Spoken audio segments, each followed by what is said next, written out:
Ассаламу алейкум Ларми Нохчи. Добро пожаловать на стрим, дорогие друзья. Не забудьте, кто не подписался, подписаться и ставить лайки. Баркал, спасибо всем.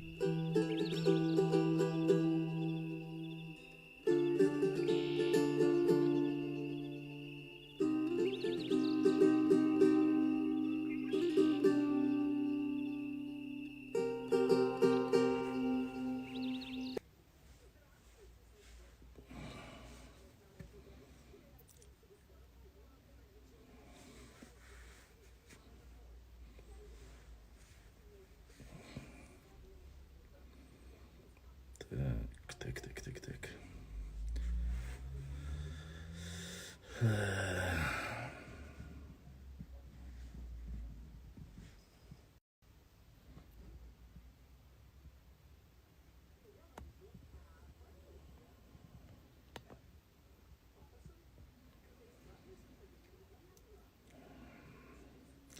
Если недорогая, ты хочешь дорогую подогнать?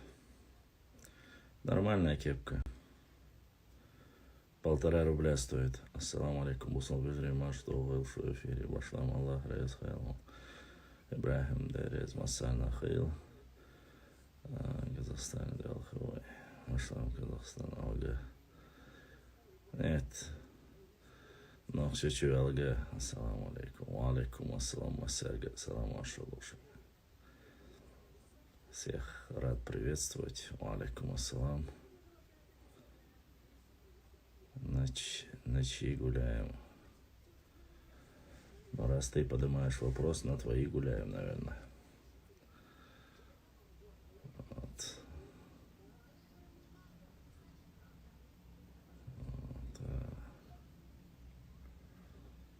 Да.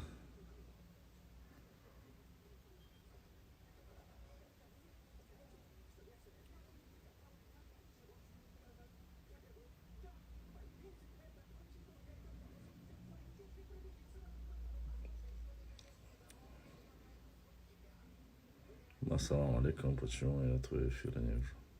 Не знаю, почему ты мои эфиры не видишь.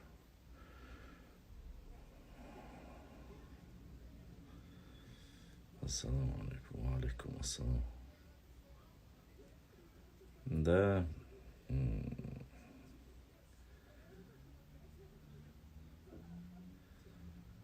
Алейкум ассалам. В Казахстане сейчас далеко не спокойная ситуация. Видать, сегодня были сообщения о том, что разграбили оружейные магазины, вот и так далее, и тому подобное, конечно.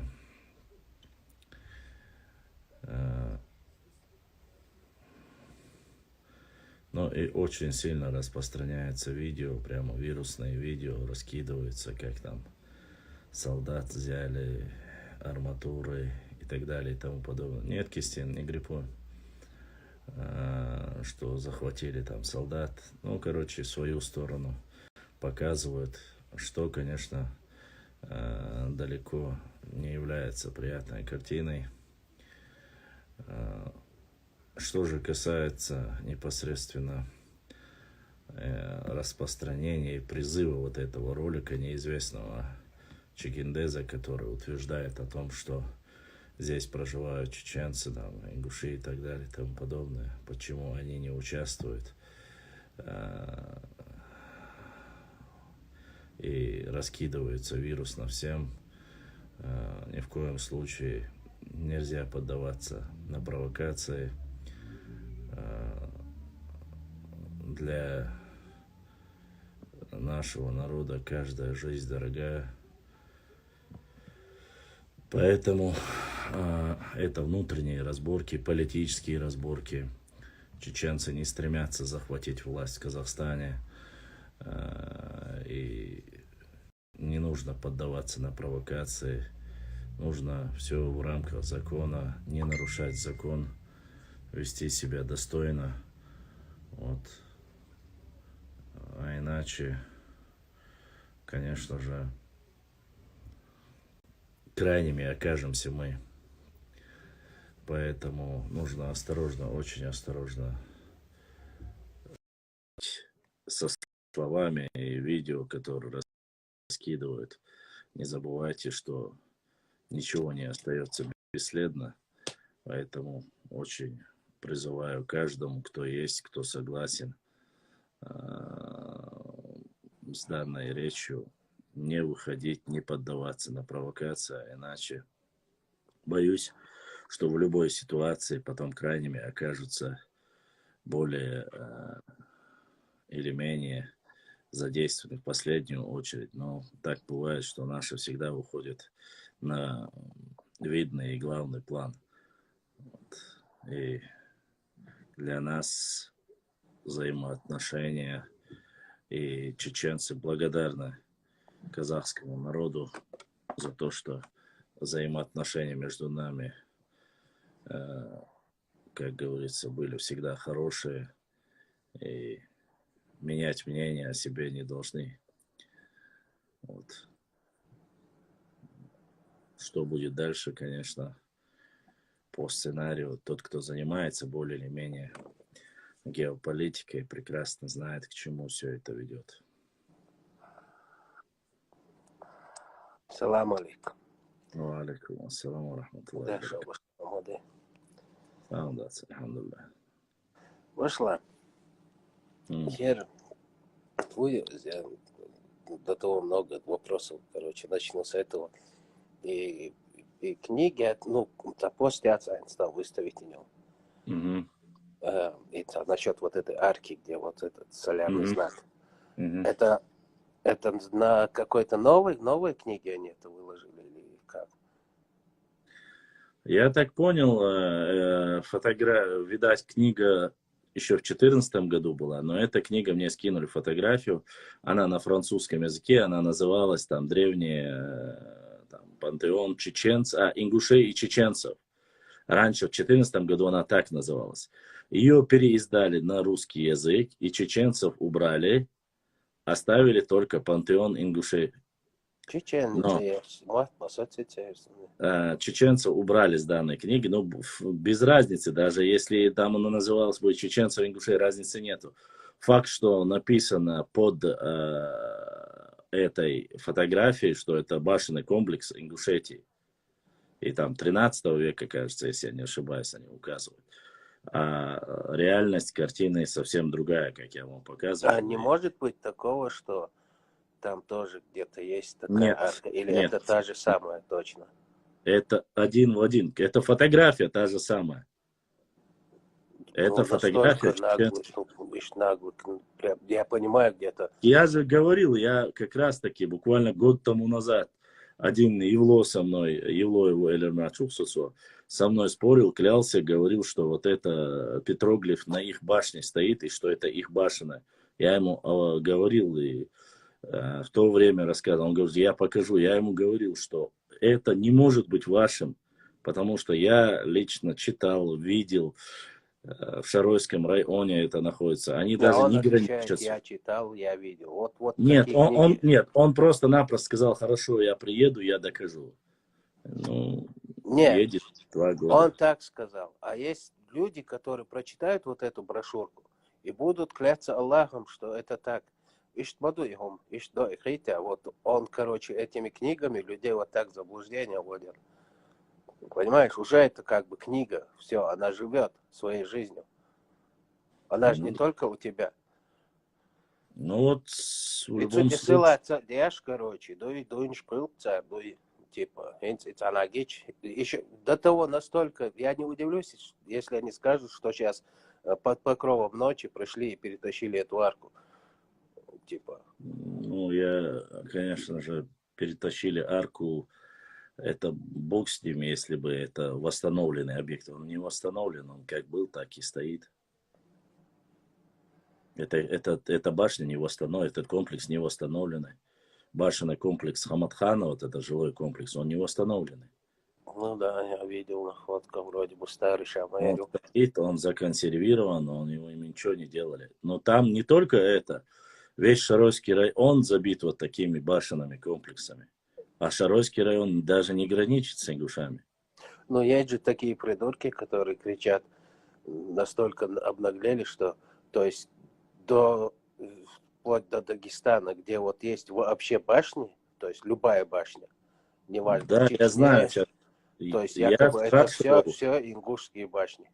я спрашивал, когда ездил в прошлом году уже, получается, я уезжал в Шаройский район, я спрашивал у старейшин, которые 100 лет, под 100 лет, спрашивал, были ли мастера, которые строили вообще Химоевские, Шипароевские, Хахмадоевские башни, ингуши, специалисты были. Никогда в жизни ни один ингуш там не проживал и ничего не строил. Ну, а царь, если по их логике, Они получается, могут, у них могут вообще никого поехать не было. посмотреть. Получается, весь народ занимался эти каменщики, что масонство. Каждый второй Да. садик каменщик, мои замяли. Мне скинули, один скинул, я сказал, что это неправда, фейк. Второй скинул, сказал фейк. Но уже когда начали, 5-й человек прислал, уже Эдуэлла, я лучше напишу статью, взял просто. Даже эта фотография, если я не ошибаюсь, это фотография самого Лечи Ильясова. То есть второго автора, который я показал на ролике, это его даже фотография. Ну, сейчас могут сказать, ты якобы показал вот своих этих новые книги, свои книги. Но Нет, помимо... это старые книги, это просто я переиздание. Но автор Швайма будет. Да, да не в этом дело. Мы же можем и Да видео при чем тут показать. авторы? Ну, Авторы Паша, ну Флаксин. настолько буквы. Ты как будто не понимаешь, с кем имеешь А дело. кого нужно привезти? Мне что, нужно с Москвы привезти русского, чтобы он сфотографировал, что ли? Нет. Прикол в том, что реально можно хоть завтра поехать и показать эту башню. Да, любой человек может приехать. Те люди, которые начинают говорить о башнях, те люди, которые начинают говорить, что кто-то что-то башня, эти люди никогда в жизни не были ни в одном комплексе вот, чеченских башен. Такаев обратился в АТКБ. Ну, это президент Казахстана, да, уже говорят, что выехали, не знаю насколько, но... Лучше бы, конечно, до этого не доводить, до Адена. Ну, уже говорят, прилетели из Беларуси, из России прилетели спецвойска, вроде бы говорят, для помощи. Так что я сейчас бы, конечно, не позавидую тем, кто там. Как Ирманов, вот, может, ты нам подкинешь какую-то тему? Если тебе не нравится то, что мы говорим, я надеюсь, тебя насильно никто не держит в эфире. Да, нет, вопросы по тематике, которые есть, которые сделаны, как говорится, посты могут задавать по истории. Там уже, прикинь, уже 8 этих сотрудников, в общем, 9 сотрудников уже убили за эти 3. Да, я слышал об этом. Да, очень некрасивая история, если честно. Ну, честно сказать, по принципу вот этих оранжевых революций ничего не меняется. Там, короче... Украина, Кыргызстан, потом Грузия, попробовали Казахстан, опять не получилось. Белоруссию попробовали, после Белоруссии опять Украина, после Украины опять Казахстан. Ну, я думаю, слишком много совпадений, не может быть столько совпадений. Мне один товарищ, который живет в Алмате, вот там же этот эпицентр, Да, это самая сложная ситуация в Алмате. Вот именно и акимат здания, и штурмовать тех, кто вот с винтовками ходит. Он говорит, там нет вообще местных ни одного. Я говорю, с Юстер, сел привозные, они на окраине, олимпийские деревни Халметгиба, и заняты, Ашбуба, то есть, понял, не местный, вон с юга, Сигархабахкина.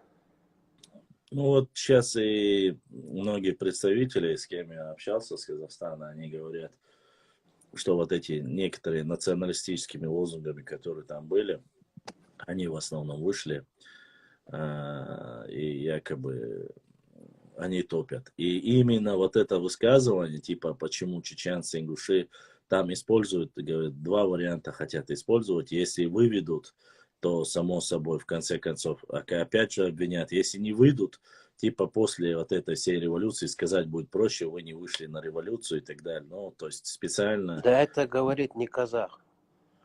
Да, понятное дело, что не казах говорит. Если он говорит, я отдал своего ребенка в казахскую школу, это уже гипотетически можно понять, что человек не казах. Да ты по нему видно, что он не казах. Он светлый, то есть внешность не казахская. Ну, потом мне скидывали оттуда, ребята, скидывали много вот этих ватсаповских номеров, как нужно действовать. И в основном, когда пробивали, там вот эти центры, кул-центры, которые помогают якобы революционерам, они находятся...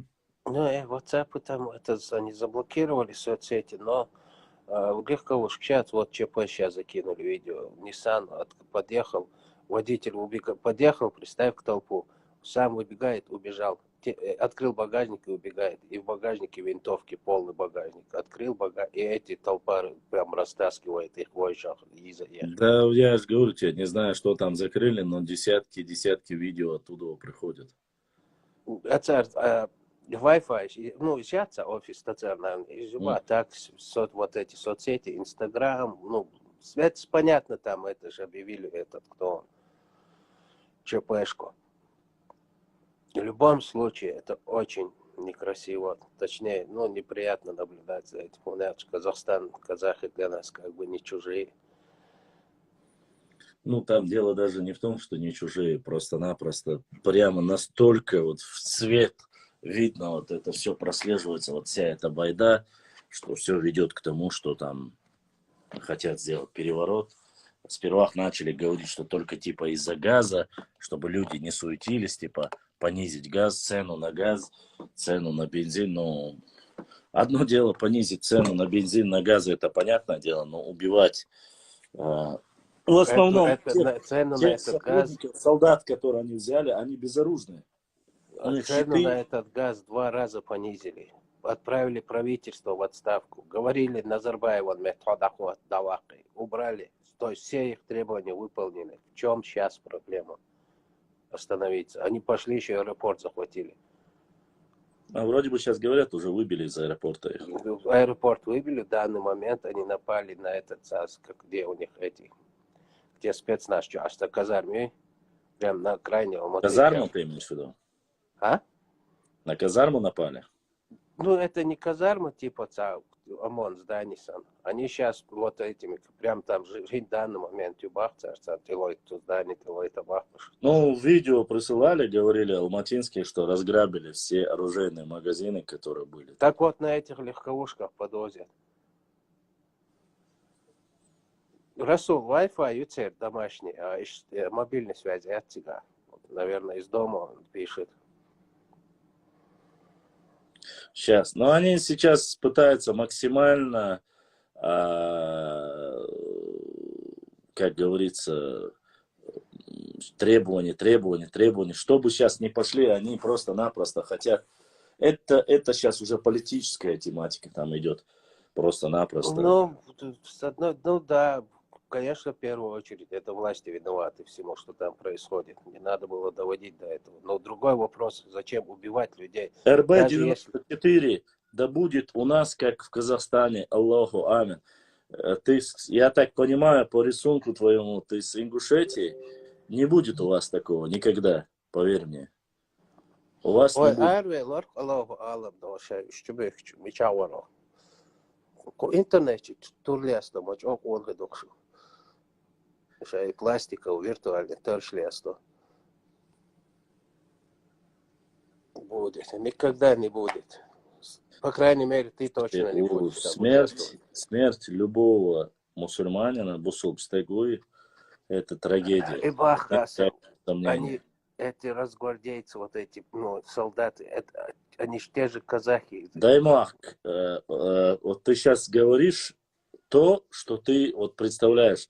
То есть ты ставишь антиподами нас против диктатуры. А с чего ты взял, что это диктатура там именно? Что против, вот эта революция, что против диктатуры? Ну, отчасти, да, пошла. Отчасти он прав. Нет, подожди. Если все против диктатуры, зачем сжигать и убивать милиционеров? Зачем убивать солдат, которые вышли с дубинками, щитами? Я тебе говорю, если выполнили больше условий, чем они просили, в чем сейчас проблема остановиться? Ну, без, как говорится, Хайделава, да. Бессмертия не бывает, такие вещи. Вежри, шушей, дугдахаш, давайте не из этой всей ситуации мадарди чевей ногчи бала, галгы бала тига аштал, амма сотига айну, сухатун последствий шухул. Это началось еще с начала 90-х годов. Вырезать бяши, бой обоиш, именно дабулу шайна, мудвала сунха из. Короче, одним словом, Я не вмешиваюсь внутренне, Хаусал, и вам не рекомендую, не вмешиваюсь в внутренние дела Казахстана. У них достаточно умных людей, сами разберутся. Да, они самодостаточны. Они без нас, как говорится, без нас. Моя тема, что касается Казахстана, я хочу сказать, ни в коем случае, никаким образом нельзя допускать того, чтобы трогали или были задействованы ногчи. Потому что войны до конца Туамбирбу, Ахцар Шамял Бехкаша, Вайбях Бирбу, Сунха и Иште. Саваш, Амбекш Бешхила Мегна Проскоин. Да юшун ишт аж Бекш Бешаш. Это же Бекш Вабац, Набол. Бусол Набутик Бойвешта, Бекш Вой, Бекш Мацауля ишт. Конечно, знаю, что такое. Тот, кто изучает историю, прекрасно все это знает. Как это проходит, знает. Как мирно проходит, знает. А как начинается убийство. В любом случае, казахи независимое государство. У них есть очень много умных, достойных людей. Они сами... Конечно, есть. Они выбрали путь. Они вот сейчас, не надо вот сейчас говорить, как будто Казахстан уже давно перешел вот на путь. Они работают очень тесно с американцами, работают, с англичанами работают. Они перешли на... даже отказались от кириллицы. Помню, ты помнишь, Рамзан, года 3-4 тому назад была тема. В Госдуме еще поднимал вопрос Жириновский, почему Казахстан отказывается от кириллицы и вводит английский язык. Да, поэтому к этому народу какие претензии? Подождите, есть, все восточные страны, они в союзном государстве. Слушайте, всем восточным странам не чужда диктатура. У них всегда были какие-нибудь беи, какие-нибудь, я не знаю, ханы. Почему им демократия категорически противопоказана. Где вы можете хоть одно государство азиатское назвать демократическим? Это это другое. Южная Корея и то там, единственное. Южная Корея, Северная Корея, понятное дело, почему там такая ситуация. Это просто противоставить Северной Корее, которая... единственное из всех. Завтра неизвестно, если и Северная, и Южная Корея объединятся, что будет потом и кого они избирать, неизвестно. По-моему, Америка с Россией объединятся, прежде чем Южная и Северная объединятся. Там предпосылки были, но есть те люди, которые очень сильно противостоят этому и не хотят этого.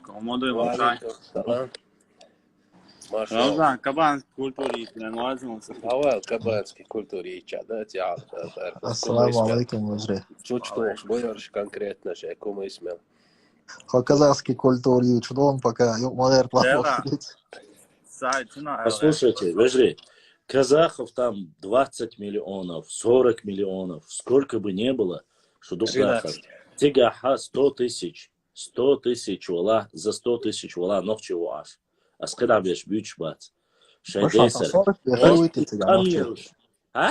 Та 40 бехируйте цыга ногчи. Официальная статистика, которую когда собирали еще в 98 году, за почти что 100, даже с лишним убавцыга тысяч. Башан, в 98 году ورتقى عش صوري أو شيء صور. بيعمل بالله. أنا عيوت ثاني 50 тысяч. أنا انتقال 40 тысяч. Свет 60 тысяч. Вот я тебе и говорю, поэтому. А ты не знаешь, что ли, какое количество отсюда уехали? Казахстан, любой город, я ходил, черт, ночи будет, им Башан, сатама швелвар. Казах демократия, я ишь юмш, мы с народом, мы не с народом, ишь юмш ты ждать, китар вол казах, рух, цакитар вол казах, вот он делает. Мы не обсуждаем систему и политическую систему или геополитику касаемо Казахстана, кто в этом виноват и какие проблемы присущи этому перевороту или революции. Сабалбат — это внутреннее дело Казахстана, они сами разберутся без наших умных речей. Я говорю только то по своему ролику. На моем ролике, который я загрузил, и всем остальным прошу распространить мадахет, мауздайт суюкевай бахас, потому что во всех грехах всегда нас обвиняют и использовать это будет.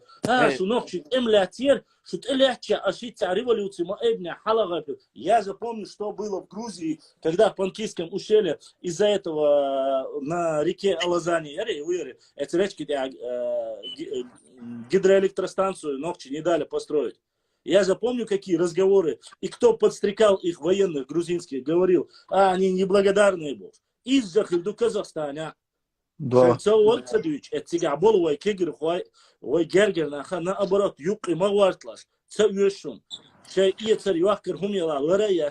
Переждите, ба.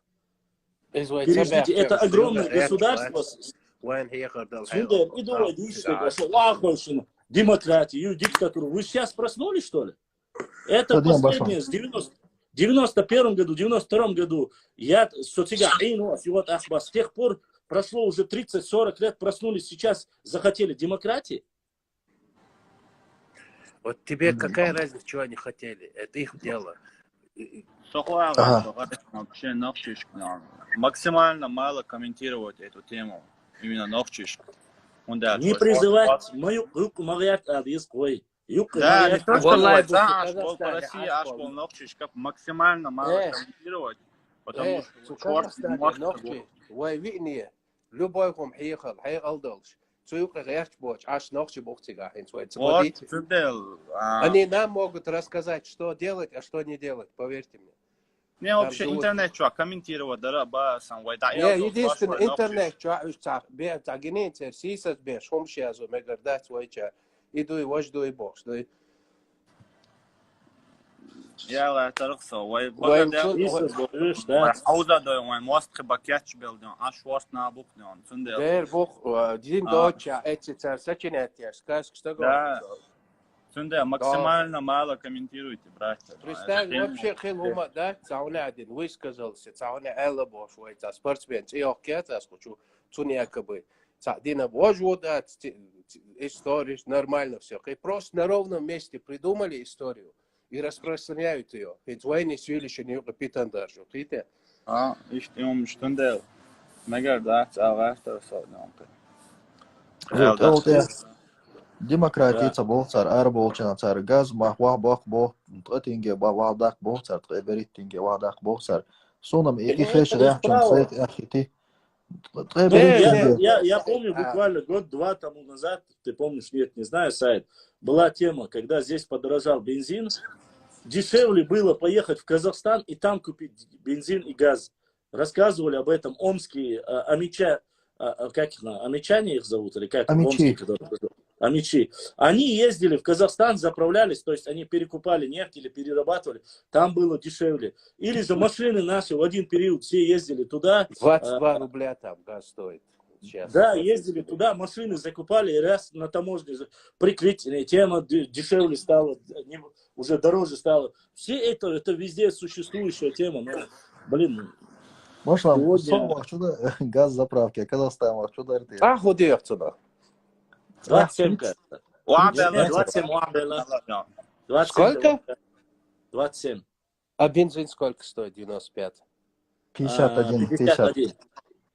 Более. Да, 51 рубль. Это где-то сколько?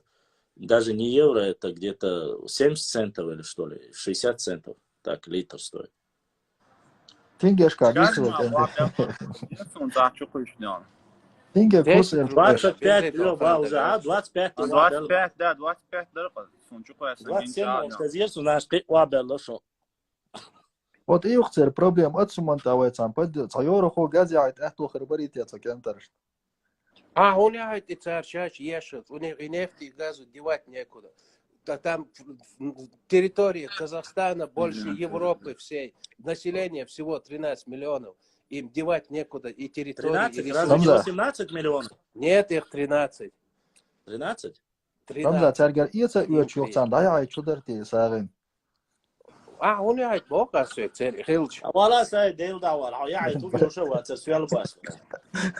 Saçını daha ay nasıl böyle? Царь поюз, нефть не просто качают, они любой продукт схаяешь. Но разве ты мою тем? Shell, там, знаешь, почти сколько? 100, 120, 130 лет их нефтяной промышленности. 120 лет. То есть у них там все нормально. То есть представьте, в любом случае, от территории больше Европы, Казахстан, ёх мою.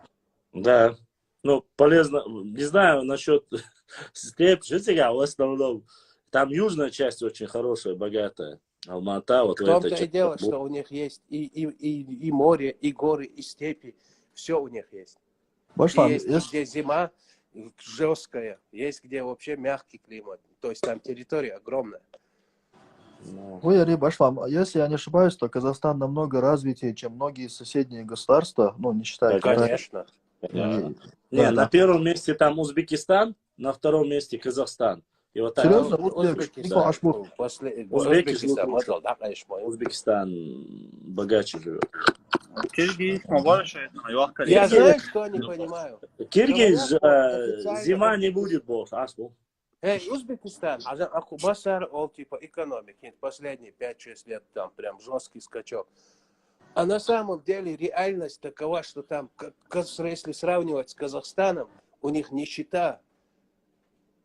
Солнце, или у них это... Я бы не сказал, я знаю просто немножко про Узбекистан и Казахстан тоже знаю. А мы знаем, что они подметают, убирают снег по всей России. Если так хорошо, зачем они сюда едут?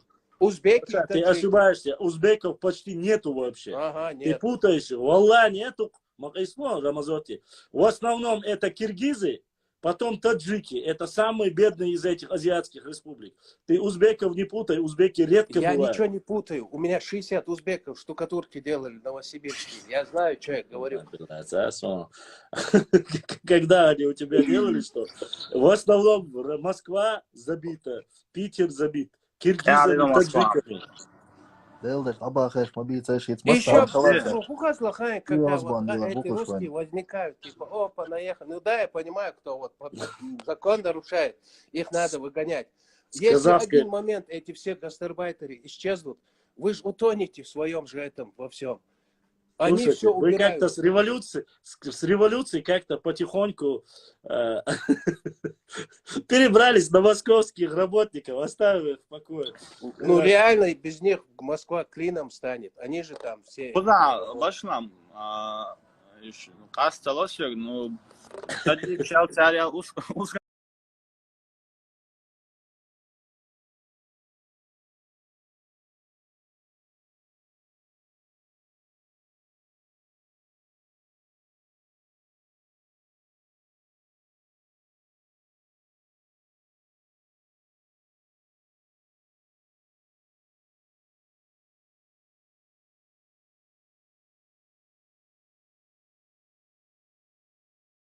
гастарбайтеров.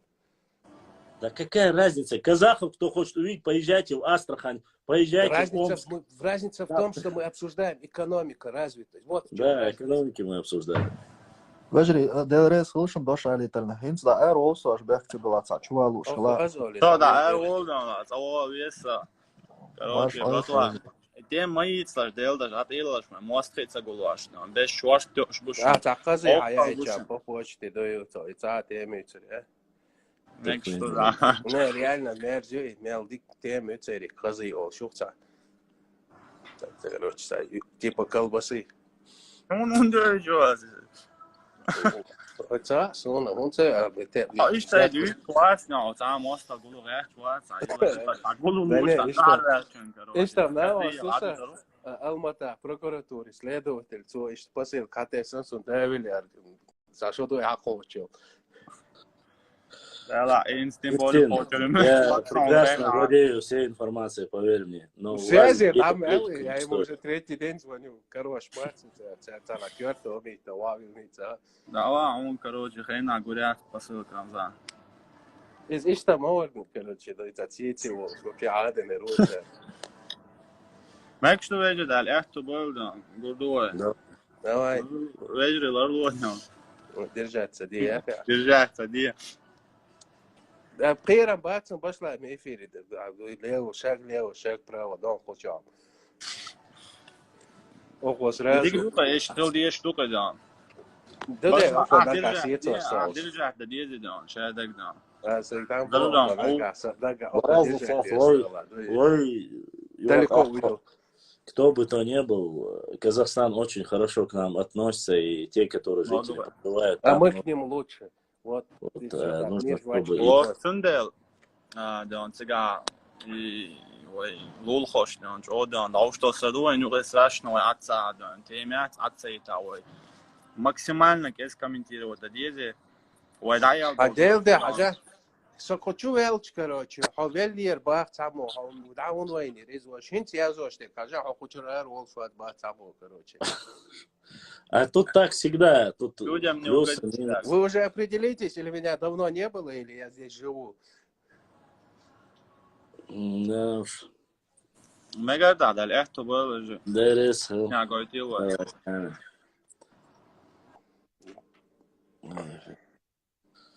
Ладно.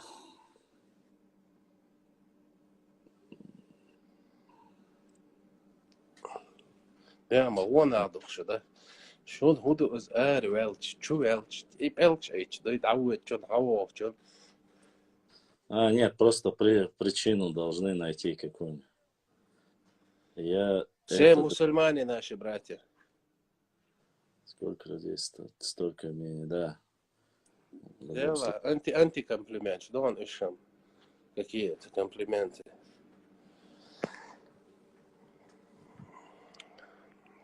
Само не додер مسخنا مزرعتي باحو تعاون مزرعتي وباحو دايان زمان خاصة تروح مزرعتي روام رمزوتي ورا المزرعتي دو قنيان خلاص сам مزرعة أصدر عشان تغلط هو ديك دوق постоянно ходит она позитив а хочешь дик дать да виело шилч зон квардин коча велел а ох таян забер. Короче, и книги я свои чел, типа по закону, типа цадахом да цунды, по-моему, да. По закону, за что? За того, что одна картинка там есть. Не из-за картинки, из-за недостоверной информации. Да я не знаю, наверное, может и есть, конечно же.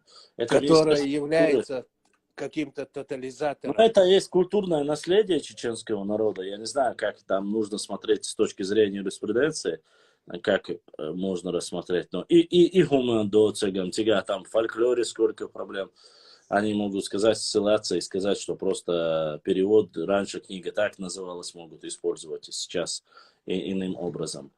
Вот. Но у меня вот Акба это не новая версия вот этого каталога, это вот как раз таки старая версия. Вообще в идеале Мухик Дархайн на этом фоне этой башни видео запилить.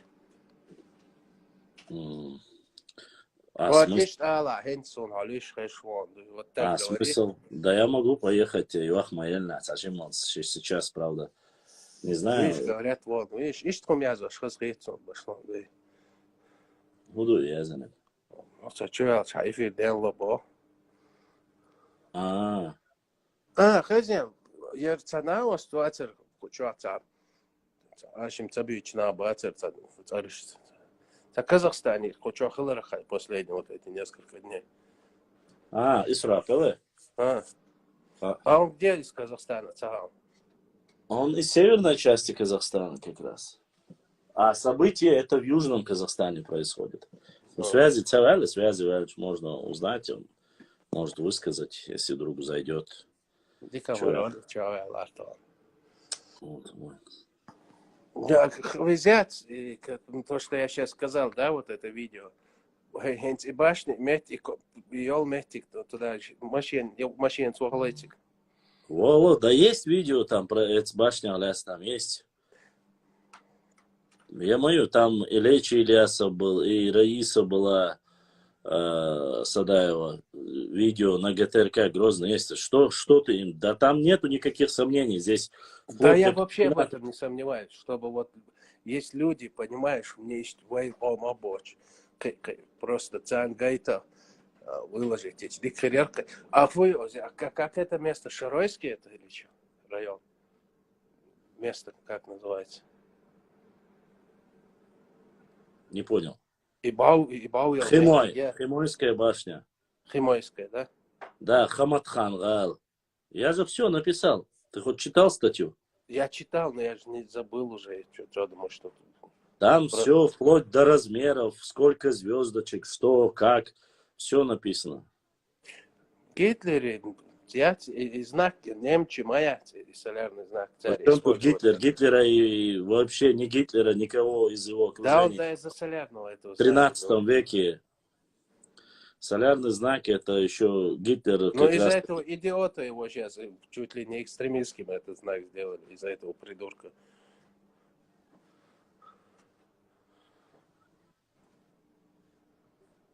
Раис вообще молодец, валаю. Дух поедин бог, да. Дик чок аик шуи.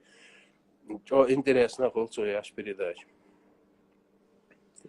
Кстати, что таган цаиста художественный санца фильм чухаш, но сон тоже интересно еще. Да, если бы просто-напросто была бы надобность, если я бы хотел бы каждый день бы мог бы каждый миф разоблачать. Но у меня как бы надобности жить только ради этого нету. Она журналист ЧГТРК. Нет, аж до вопрос с очень Байросом. Вопросов очень много, которые рассматриваются. И вот этого я прошу еще раз. Мне присылает этого Шукри Дахкильгова видео. Что да, человек, кажется, 50 мне прислали это видео. Про это видео, про Шукри Дахкильгова, и написана им книга. Давно, алейкум ассалам, известно, давно ее зачитывали, давно говорили. И кроме него есть точно так же Заурбека Мальсагова книга у меня. Там тоже написано. Я прямо в прямом эфире зачитывал, кто их принял, к кому они относятся, к кому. Это все известно. Здесь ничего, алейкум ассалам, здесь ничего нового нету, Эжри. Почему вы считаете, что вот если люди рассказывают о 87 или 88% и о чем-либо другом, почему вы думаете, что там монолит только один? Нет, это процентность из тех, кто сдал ДНК. Кто сдал. Еще раз вам говорю. Даже 50% в Чечне не сдали ДНК. В Чечне. Там и того больше не сдали ДНК. Чтобы вы понимали. И им ждите, что там, в принципе, я понимаю, что поголовно не нужно, там, якобы один сдал и все. Один сдал это и не все. простой, биг тест мою сдавать, это не простой ДНК сдать надо. Ну, конечно, да. На более глубокое И изучение. вот в этом и абсурд. Говорят, 90% из Ингушетии житва. Так можно подумать, 100% населения Ингушетии сделали биг тест. Всякий бред. Я мацей на тебя. Она 99% не сдали анализы Алязин Долчу. Анализ мы, скорее всего, сдавали, но на ДНК-тесты не сдавали.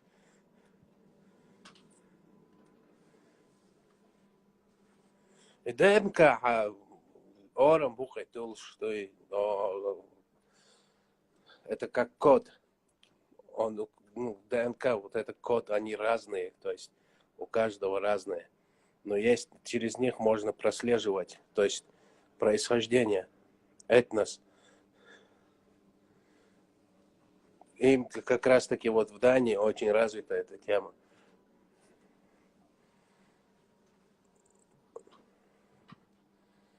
Ну, это максимум 200-300, если сделали. Но зато они утверждают, что вот у чеченцев там 20%, у нас 90%. Мне интересно, из 200 человек, которые сдали ДНК, из них даже я уверен, что там половина не будет G2, и они утверждают, что и пишут, как будто у всего населения это. Даже если это так, это вообще ни о чем не говорит. Нету никакого там преимущества G2 перед L3, там, ну, нету там худших или лучших. И сейчас ставят эти ниши тоже, G2 и ноги. Понятие, я на самом деле худу. Сейчас люди, знаешь, что себе в голову вбили? Если ты G2, значит ты типа ариец, Кавказов. Настолько тупые, клянусь. Нет, конечно. Кстати, G2, ладно, обоцовалась G2, царицу. G2 моложе L3. Ладно, не будем мы про это сейчас говорить, оставим про индоарийскую расу, боюсь, что это закончится не самым лучшим образом. Вот, каждому свое, каждый занимается. Даже G2 разные, там есть подразделы, то есть это наук мой йог. В 56-м году и 54-м году Советский Союз отказался от генетики, отказались, как лженаука признали ее. То есть в Советском Союзе признали лженауку. Как?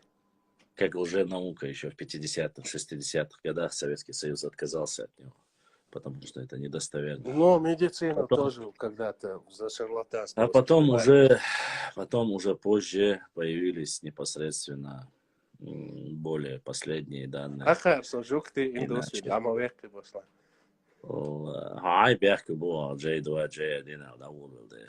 Я не говорил про себя, я в общем говорил. Кстати, наоборот, говорил, что G2 ничего. Чтобы вы знали, чтобы вы знали, индоарийской расе относятся и цыгане, и осетины, и многие другие нации, которые многим ненавистны.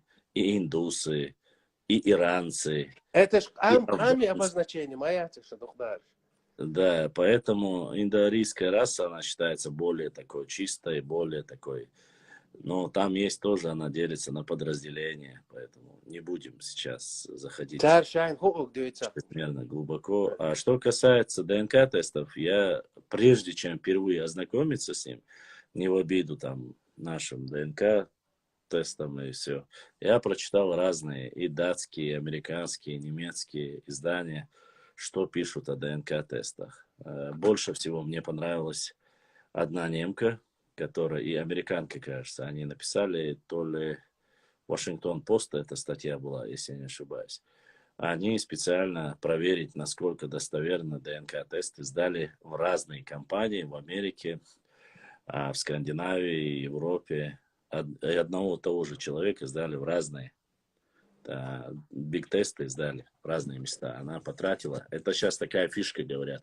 Особенно в Западной Европе, вот сдавать родословную свою. Да, здесь эти рекламы везде. Вот. Это коробка, и слюну вот это отправляешь.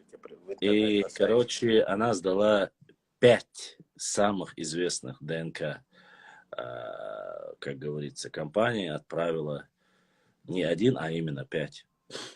И пришли ответы. То есть она знает свою родословную, так там по отцу, как бы устная. И она хотела проверить, насколько достоверно. Из 5 тестов, все 5 показали разные данные. Разброс был настолько широкий, там непонятно был какого-то она происхождения, то ли венгерского, то ли другого, хотя и в роду, и ничего такого подобного у них и не было. Короче, эта женщина, богатая из аристократической семьи, полностью забраковала этот тест. Биг-тест давала она, самые дорогие, самые крутые. И вот как раз 5000 крон стоит. И после этого, как раз таки, когда я начал изучать, и по этим тестированиям, наиболее лучшие там даже из них всех, из 5 она выбрала один, который максимально приближал ее хотя бы к кому-то из ее реально существующих предков. То есть она не сказала, где она живет, откуда она, ничего она не сказала. Просто отправила тесты, там фамилия, грубо говоря, проверить. И вот показала один из них более или менее, и то настолько размыта была ситуация, что она давала статью, что это недостоверно, и что это очень-очень выгодные бизнес-проекты, которые зарабатывают огромные бабки из ничего. И как раз-таки в этой статье и в других статьях было написано, что ДНК-тест не показывает национальность вообще. Не, это вообще не про национальность. Поэтому он показывает родство, откуда, где больше всего, вот по этому коду они... Процент славяне, 20%. Она меня еще один холцега. И вот там очень широкий спектр, он говорит, и она рассказывает. Поэтому, уважаемые, когда начинают говорить, особенно там J1, J2, там L3, Q, там и так далее и тому подобное. Ну, я бы не стал бы вообще эту тему как бы сильно мусолить, поднимать, потому что даже Клесов, когда говорил, начинает вести разговоры по этому вопросу, он же говорит, что там максимальный очаг, место концентрации больше всего J2, где на Кавказе, он уже указывает, что это Чечня, и там Ингушетия и так далее и тому подобное. Или же то же самое L3 или J1. Они показывают очаги вот этих мест. А вообще сам корень, если ты начинаешь изучать, боюсь, что ответы многим не понравятся. Кстати, русский язык... Цабодер, мечбох, что J2, дикец. Цабодер. Сабах, асад, сабах. Я вообще про ДНК говорю. Вообще на Кавказе J2, ну, больше... Больше всего, чем во всем мире, место, где общее считается, очаг J2, это вот на Кавказе, это у нас считается там. А корни у них, конечно, они указывают в другом месте. Вот. И поэтому говорить об этом... Пошла бизнес, муяцы. Не big тест, а вот обычный гец. Тут, короче, ну, 200, кажется, долларов, или 170, или 200 долларов стоит. Ну, поначалу 400, сейчас до 180 аялы. Тут телевизор, обычно рекламу сгойте, через постоянно эти рекламы. Ходят те эти коробки, баннеры закидывают почту. То есть он хаяет коробку, потом код приходит на телефон, заходишь на сайт и смотришь свои данные. Это маленький, который тест. А большой тест, но он как бы считается, не знаю, насколько правда, говорят, шведский и датский как бы считаются хорошими. Но датский стоит 5000 крон, а шведский стоит 4000 крон. Это самый такой дешевый. Вот, я знаю, что здесь мы не разбираемся, ты в долларах бы объяснил бы. Ты думаешь, здесь? Ну, 7500 крон – это 1000 евро. Ну, вот получается где-то так. Ну, 800-700. Да, 700-800 евро хлопаешь. Это там, ну, не самый такой, ну, средняя цена, хотя не самая. И я даже знаю людей, которые сюда из дома приезжали. Вот именно по этой теме. Настолько люди. Представь, ты говоришь, здесь это развито, здесь понятно. А люди из дома едут сюда, чтобы эту фигню делать. Да. Есть такое дело. Ну ладно, мы как бы не пытаемся сейчас как-то потихоньку. Мне сон говорит, тейп дать, это примерно, ногти тейп дуй. Тутейпаню, если даже делать, любой тутейпаню, или гацангарю, дуй согласен, гарю. Цанзага не чтешь модовый, сюркач. Не надо делать это поголовно всем. Нет, я ДНК-тест не сдавал. В Дании можно, в Швеции можно. Да, он Рамазотти, датской королеве принадлежит. Вот, принадлежит вместе. Датский, Даня, говорит? Ну да. А королева там или король? Королева. Она, ну, вот я правильно сказал. Да. Но она скоро, у нее рак мозга.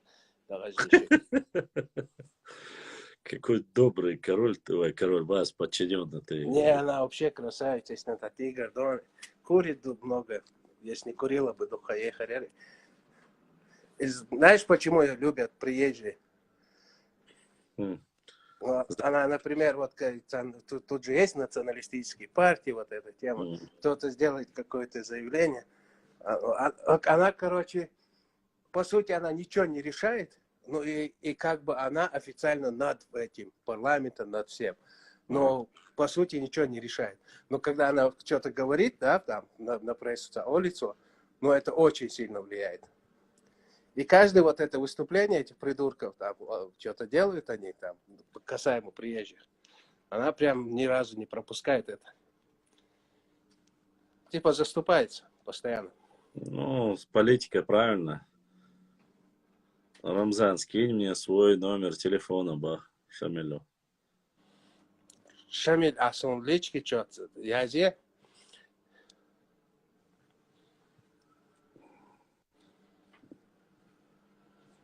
Надо нам тоже от Илаша, Делдаш, националистические партии, это все оставьте. Мой двоюродный брат сдал ДНК-тест, также другие родственники по отцовской линии тоже сдали. И после этого сирийского И всего 4 эти человека, партии вообще- разное время, фамилии разные у всех, но гаплогруппа у всех выявила одну родственность, показали близость. Башлам, при имаме Шамиле война на территории Чечни или Дагестана больше проходила. Больше проходила на территории Чечни. Без всякого сомнения. Чего? Башлам, ты говоришь, они спрашивают, где больше военные действия проходили на территории Чечни. Башлам, ты говоришь, что ДНК-тест не показывает национальность, а те наши Шамиль, тесты я приписываются зерю. другим нациям. Шамиль, я номер yazın, да yazılı Белора. Скрине канас. Ага. Так, подожди, что здесь написано сейчас? Показывает нация Башлам, ты говоришь другим нациям. А как тогда их узнали, что они чеченские? Вопрос. А те наши тейпы, которые приписывают к другим нациям. Да, тогда... Саид, ты прав. Поэтому, Вот это. послушайте, те, которые выявили Баеш, правильно вопрос? Еще раз я вам говорю. Он же показывает не национальность, а больше происхождение. Ханюкару, Мичару.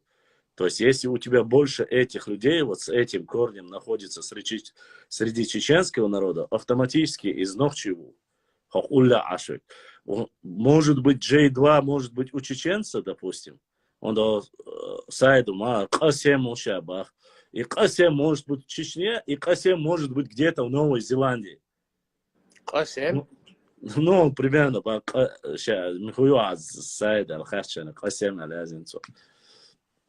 но это не говорит о том, что ты, вот, как говорится, что у вас, что ты или новозеландец и так далее и тому подобное. Поэтому нужно понимать, о чем Рамазот не с позиции, диспозиции. Время, трафик у меня заканчивается, и я перезагружу, и мы зайдем. Рамазот, диктуй. Хорошо. Я сейчас перезагружу, не теряйтесь. Еще, по крайней мере, постараюсь час провести эфир. Хорошо.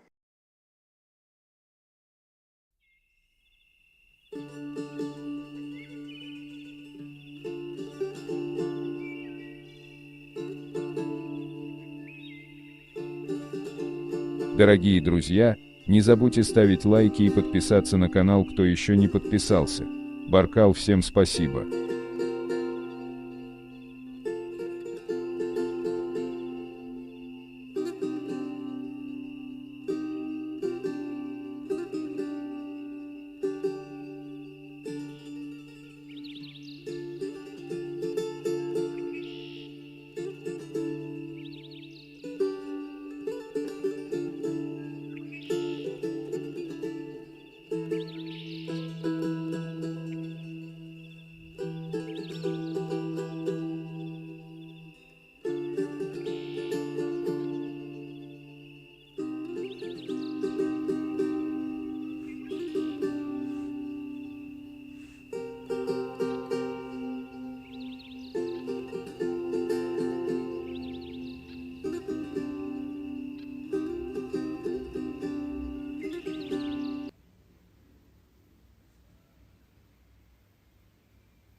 Дал ездил.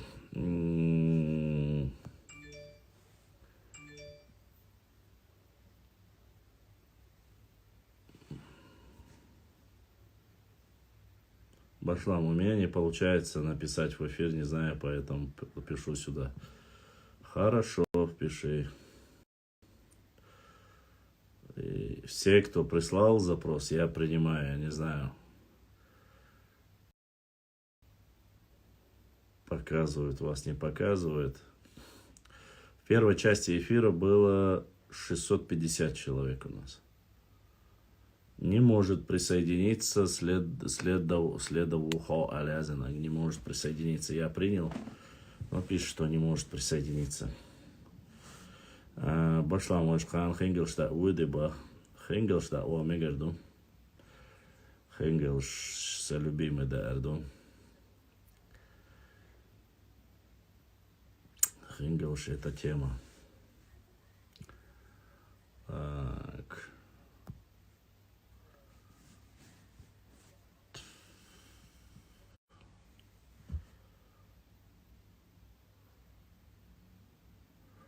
Ай, галакерча, саи. Хабету даралнар даб анжирг. Даралнар даб анжирг да цойга.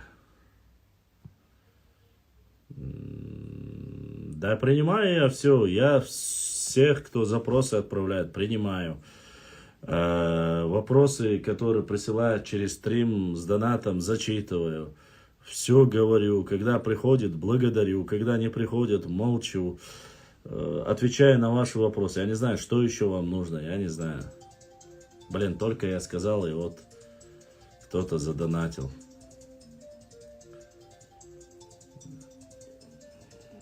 Сайд. Мегарду.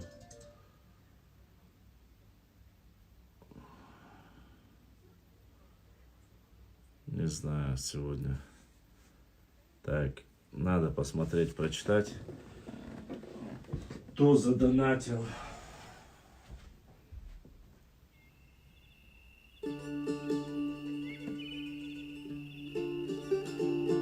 Магамбантир. Хасан задонатили, да? Короче, Хасан задонатил. Магамбантир. Вот так вот. Хасан дал саудуэл, дает на будущее язычка саудуэл. Я не знаю, почему его раскидывают. Некоторые прямо там и башлам что там не принимается. Следхову не принимает. Я вот нажимаю, принять пишу, не принимается. И брат Расул задонатил. Расул Аллах да саадуэл да духуахуа. Ну, прям за Хасаном Расул. 2 человека задонатили у нас в эфире. Да, саадуэл булдис на газочка саудуэл.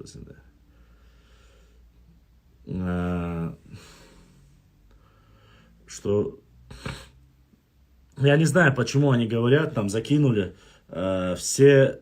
Я понял, что это ты, Мухаммад Ибрагим Элчин. Что за проблема? Я не понял. Что за Ибрагим Элчин? Я не понял. Что за Ибрагим отправил мне вопрос? Ответить нет, то. Я не вижу никакого. Ибрахим. В развернутом виде Хазлаар Дейлрез Хил. Что в развернутом виде? Что за вопрос там был? Ибрахим, что за вопрос у тебя? Так, это касается меня или нет? Блин. Но я не нашел, Ибрахим, заново задай вопрос, я отвечу. Сверху начала, заново. Одним сообщением отправь, я отвечу, если я знаю, конечно. В самом начале. Ну, понял, в самом начале присоединился. У вас обратно, прям не знаю, что сказать. Башлам, цахум ала нохчишка го غدير بحكين تحاخين тханш Дагестанер. Не понял вопроса. Башлам. Цахум ара ногчиш годдир бахкнир цахен Дагестанер. Не понял вопроса, конечно. Я не понял, Рамзан. Вопрос. Аделег. Ты спрашиваешь, года бахкнири Дагестанер или что ты говоришь, я не знаю. Непонятный у тебя вопрос, честно тебе скажу. Воша. Годдир бахкнири баха или что ты говоришь? Не надо распространять, якобы казахи призывают чеченцев и ингушей выйти на митинги. И ролик не надо, я вам говорю еще раз. Во-первых, он не казах. Во-вторых, чтобы он вызывать, если есть на то, есть и остальные люди, которые возглавляют, которые могут поговорить с обществом, и чеченским обществом, со старшим, достаточно людей. Поэтому не надо говорить и писать. И ногчи мата юш мялбол пха баок. И ногчи мата юш мялбол пха баок хан башлан цу хайт я. Сахайт я пха бак цало, пока бак бербасон цасон хахау якла цасон. Юш хайнани сязиш чу гишлон ашак маяна. Сагатта юш халдатсон. По ногчи мата дики еш ез. Eins yazıcım mı yaşlıyorsun? Orada aşağı yazıcını yaşıyorsun. Aşağı сама yazıyor varsa. Извините, на древнем, не знаю, какому языке, надо ответку им дать, это не наша разборка. Я написал и говорю еще раз. Внутренние дела влазить не надо. Если нападет агрессивный Китай, то это другое дело. Если нападет, допустим. Или там нападет Индия, другое дело. Или Монголия, или там кто-либо нападет, это одно дело. Защищать родину, Казахстан, это можно понять. А так, извините меня, какие-то внутренние, одни пытаются добраться до власти, другие пытаются противостоять им, бьют своих же солдат, своих же граждан и безоружных. Я могу понять, если безоружных, щиты, дубинки у них, ну там, объяснили, что-либо сделали. Это вот внутренние дела, это геополитические, политику влазить не стоит. Но вот это и есть внутренний сепаратизм. Вот. Сейчас, правда, не надо вот эти великие разговоры о демократии. Чтобы... Чеченцы не должны нести демократию в Казахстан, в Киргизию или Узбекистан. Они сами, пускай себе там демократию несут. Хан из Дагестана просили помощи, ногчи, короче говоря. Просили, им помогали, содействовали. Об этом не только ханы. Допустим, Гамзат Бек, Гази Мухаммад, первый имам Кавказа, тоже во время войны им помогали. В основном там наши жители, которые проживали в Ичкерии. Шуануашды, на Ахкешды, на Бейнуашды, на Цанго. Башлам, получилось в эфир задать вопрос. Рустам Грозный, получилось. Все. Эйн Сагушон, Рустам. Вот. Я не знаю, зачем их раскидывать все по всем ватсаповским группам. Facebook, Telegram, Массар, дайс хуячу, Исалты, дайс бяч, дахуиш, сахуиш. Зачем вам это? Зачем, для нас вообще это не удивляет, Башлам. Почему-то я не могу зайти в эфир. Я хотел кое-что про ситуацию в Казахстане. Я не знаю, Мухаммад, или у тебя что-то с аккаунтом, ты не подписался или что сделал, не знаю, но проблема не во мне. Что я говорил, сбивает каждый раз, забываю об этом. Вот. Зачем нам вообще нужно? Мы знаем прекрасно, что такое революция, мы знаем, что такие митинги, мы знаем, что такое война, 20 лет, взрывы, террористические акты, через все это мы проходили. Понимаете? То же самое, что было в Украине, то же самое, что было в Киргизии. Везде одно и то же. Везде одно и то же. Казахстане-то еще есть сменяемость, режим есть какой-то сменяемость, что-то происходит. По сравнению с Туркменией, Казахстан это вот самое демократическое государство. Посмотрите вот то, что происходит в Туркмен, там Баши этот, который белая машина нельзя, черная нельзя, там сам на гитаре играет, сам ниндзя является, там, я не знаю. Поэтому я не считаю это нужным. Я единственное прошу сохранить мой народ. И вас прошу, не призывайте родных и близких вообще участвовать. Цар Тершанбях бирбу бахас, цар Аметтик юахирю бахас, цар Хусмаш юахирю бахас, цигар Дабах бизарбу бахас. В конце концов, вся диаспора получит от этого не плюс, а будет в минусе. Если вы вайкам лардагашдана, дуния мялду, вы ларлу алдизвай. Мы помним, ситуация была в Австрии, когда курды и турки использовали чеченцев. Мы помним ситуацию в Дижоне, которая была ситуация. В других местах. Хоть это были наркоторговцы, африканцы, все, в конце концов обвинили чеченцев. Посадили чеченцев. Хотя они очистили этот район от всяких наркобарыг и все остальное. Есть и Франция, Австрия, самые демократические, считающиеся западные страны подставили наших ребят. То что говорить об остальных? Что-то курд и турок не поделились, зачем чеченец должен возглавлять кого-то? Пускай сами разбираются между собой. Казахи наши братья, если внешний враг наступать будет, одно дело вы должны защищать, поскольку вы граждане Казахстана. Но если внутри какие-то непонятные ситуации, непонятно, что требуют, когда требуют, влазить в это вообще не стоит. Проблема будет не только там у этих людей, кто там будет задействован. Это перейдет и во все страны СНГ. То есть уедете вы оттуда, и здесь вас будут преследовать по этому же. Потому что у России и Казахстана есть договоренность. Как и у Беларуси России есть договоренность. У Азербайджана России есть договоренность. Вы никуда не сможете сбежать. Шейн проблем ширешь, хокцахабага проблем ширешь, сигашен проблем ширешь. Ас и бахшуг, шей гергернах, шей безаш, боузаш, юаш хватен, подставить дагерты, шейн лу агдашта. Демократии, алга бах, гоуште хош, милуарсо, Чингисхан Дианови. Погибло уже 8 человек, как минимум. И это не останется без последствий. Сценарий один и тот же. Все прекрасно помнят в последнее время, что в Украине, что в Казахстане, что в Киргизии. Везде. Даже в Грузии пытались сделать то же самое.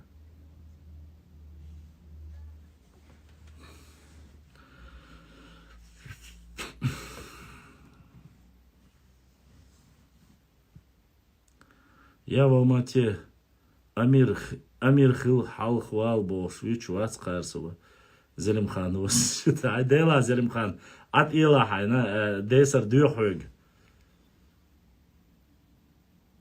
Маршо, у тебя вот сарказм, конечно.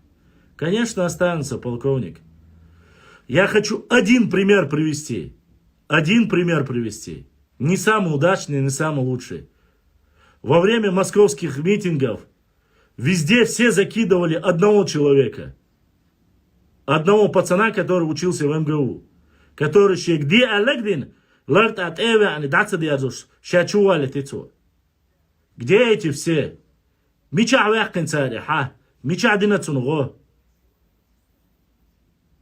Их улицунах. Питандич, их улицунах.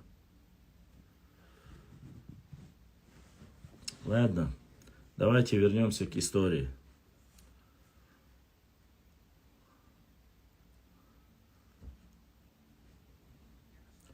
Цар вела цуюк ахоле, цар снимать веш. Ночи вышли, а цар ой теттен тига аш бол нахти ё ажгы турбу, шей меткер, шей дикнах, шей арх масумнах бохорбу. Духна мобу тига шей дахнин дор, шей хидек дош.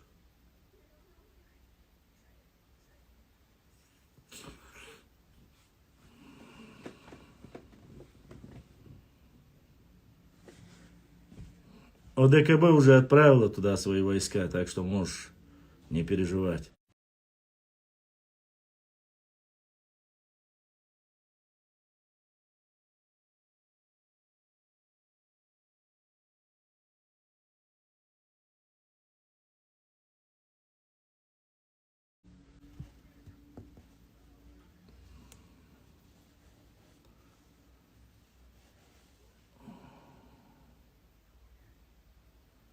много чем помогли. Во время депортации помогли.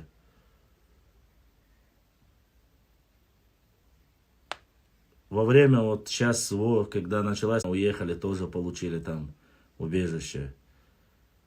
Не надо говорить, что не получили. Оди ашчан, оди нашунцар.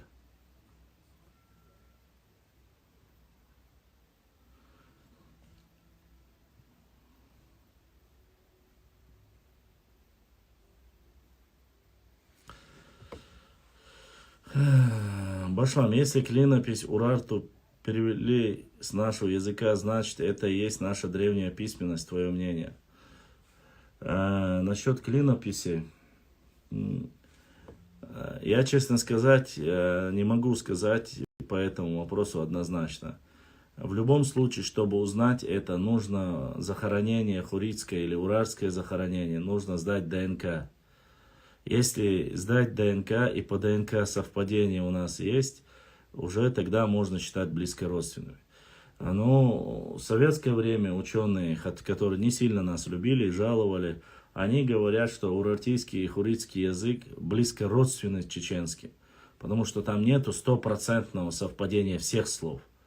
Или мы их утеряли, или вот если по ДНК тестам проверить, то могилы хуритов или найти, или урартийцев, сдать ДНК, проверить, тогда уже можно будет выяснить, насколько совпадает и кому относится.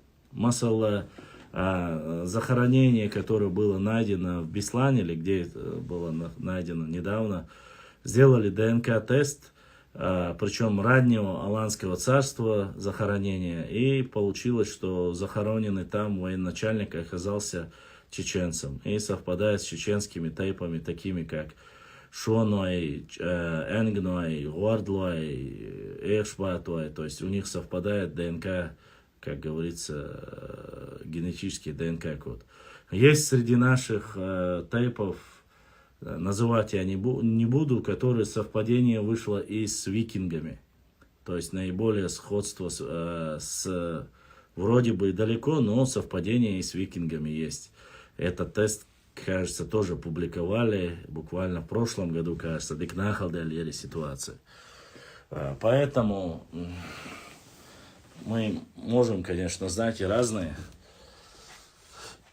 Данные могут быть разные, кому... Вот. Сами выбирайте, что. Поэтому надо сдать ДНК-тесты, если есть, конечно, найти могилу хуритов или урартийцев, какой же ДНК-тест у них был, и будет уже ясно, что да как. Вот. Прямо публикацию, блин.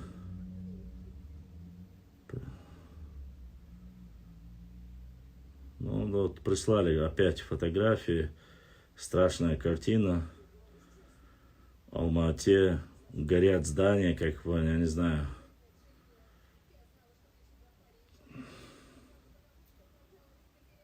Шумеры, Кисты, Ингуши, Дзурдзуки, Алан и Кам. Очень...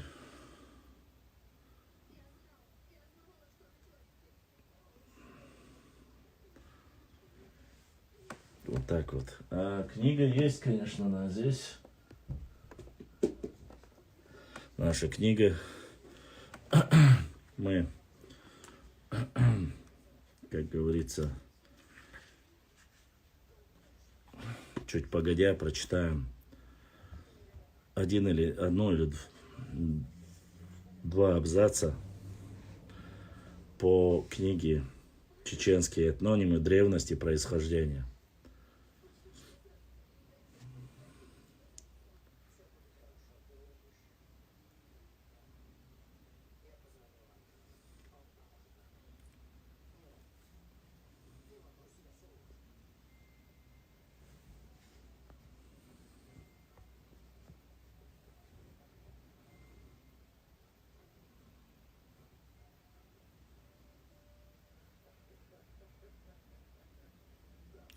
Борец, я тебе уже полчаса тому назад ответил на этот вопрос. Если ты прослушал, я не знаю.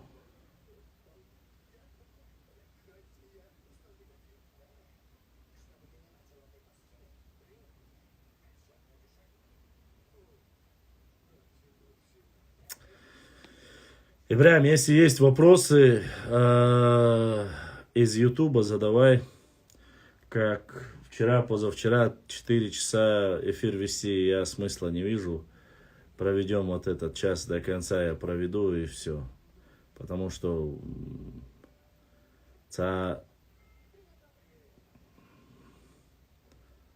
как-то пассивно себя очень ведут. Ни вопросы, ни ответы. Voilà, все запросы, которые присылают, я принимаю. Если вас не показывают или я не знаю, что еще сделать. Запрос حياتنا شابش гушбу.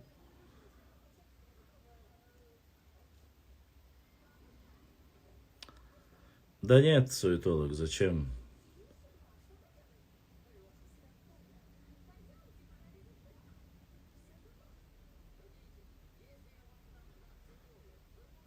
Вот сегодня какие-то агрессивные вы все. И ДРС почему-то обижаетесь.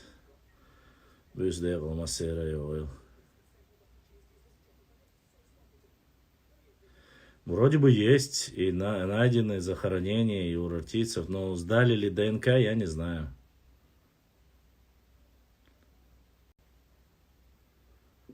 Он спрашивал, чем помогали казахи чеченцам. Я уже сказал это. Нет, не надо. Шамиль Аллах даляту бойл. Массу бусу бштея болхуа виешере массер даляту бойл.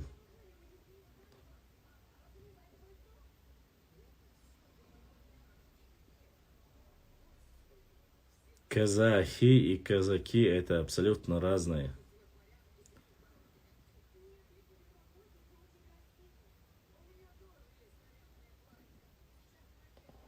Солнце.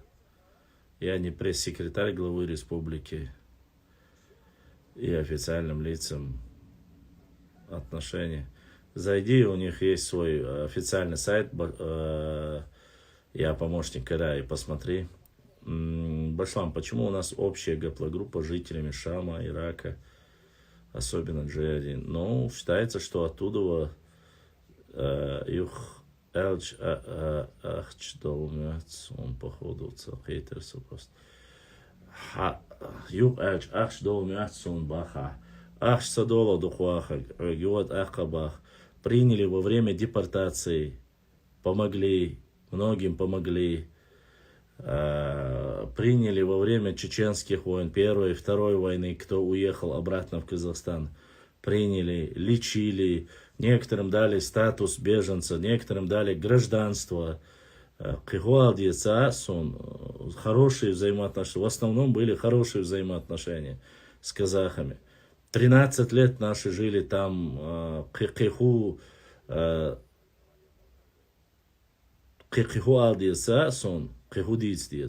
я это рассказал. Масанхил шун лацадул сюегаш, кеченеш, даешеш, его бяхки соош. Саймахауэр, доуштег, она устал, дагашли, шу башлам, правда ли, что казаки были такими крутыми вояками? Да неправда, это обычные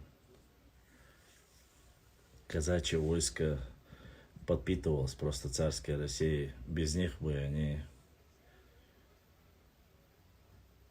Не отвечаю, Алла Цасу, я 4 года жил в Алмате. Я жил в северной части. Все, борец, как такой ждал. Башлам, есть что-либо из Хурита-Урарта народных преданий? Давайте посмотрим, что есть здесь. Хурита-Урартских преданий. Так, царство. Хорошо в Сирии, Сасаны, Шашены, Кавказяне, Кабанцы, Нахчеван, чеченские тяптеры, Нахчеван и Хуриты. 82-я страница.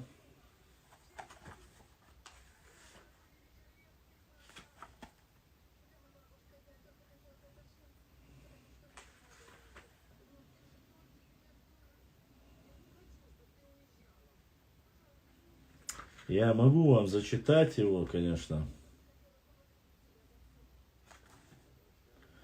Есть,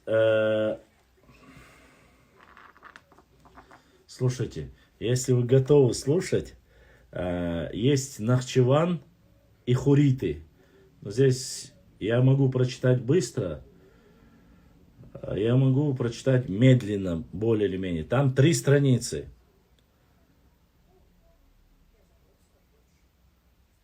Понимаете? Если вы хотите, я могу прочитать. Но здесь все про Нахчеван и Хуриты. Думаю, что...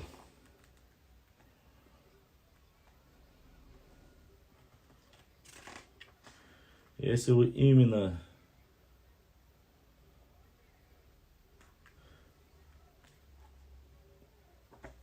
Вот, смотрите, есть Нахчеван и Хуриты.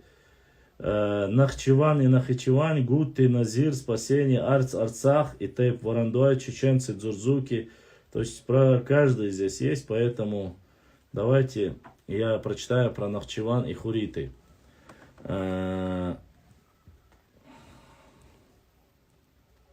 Вот.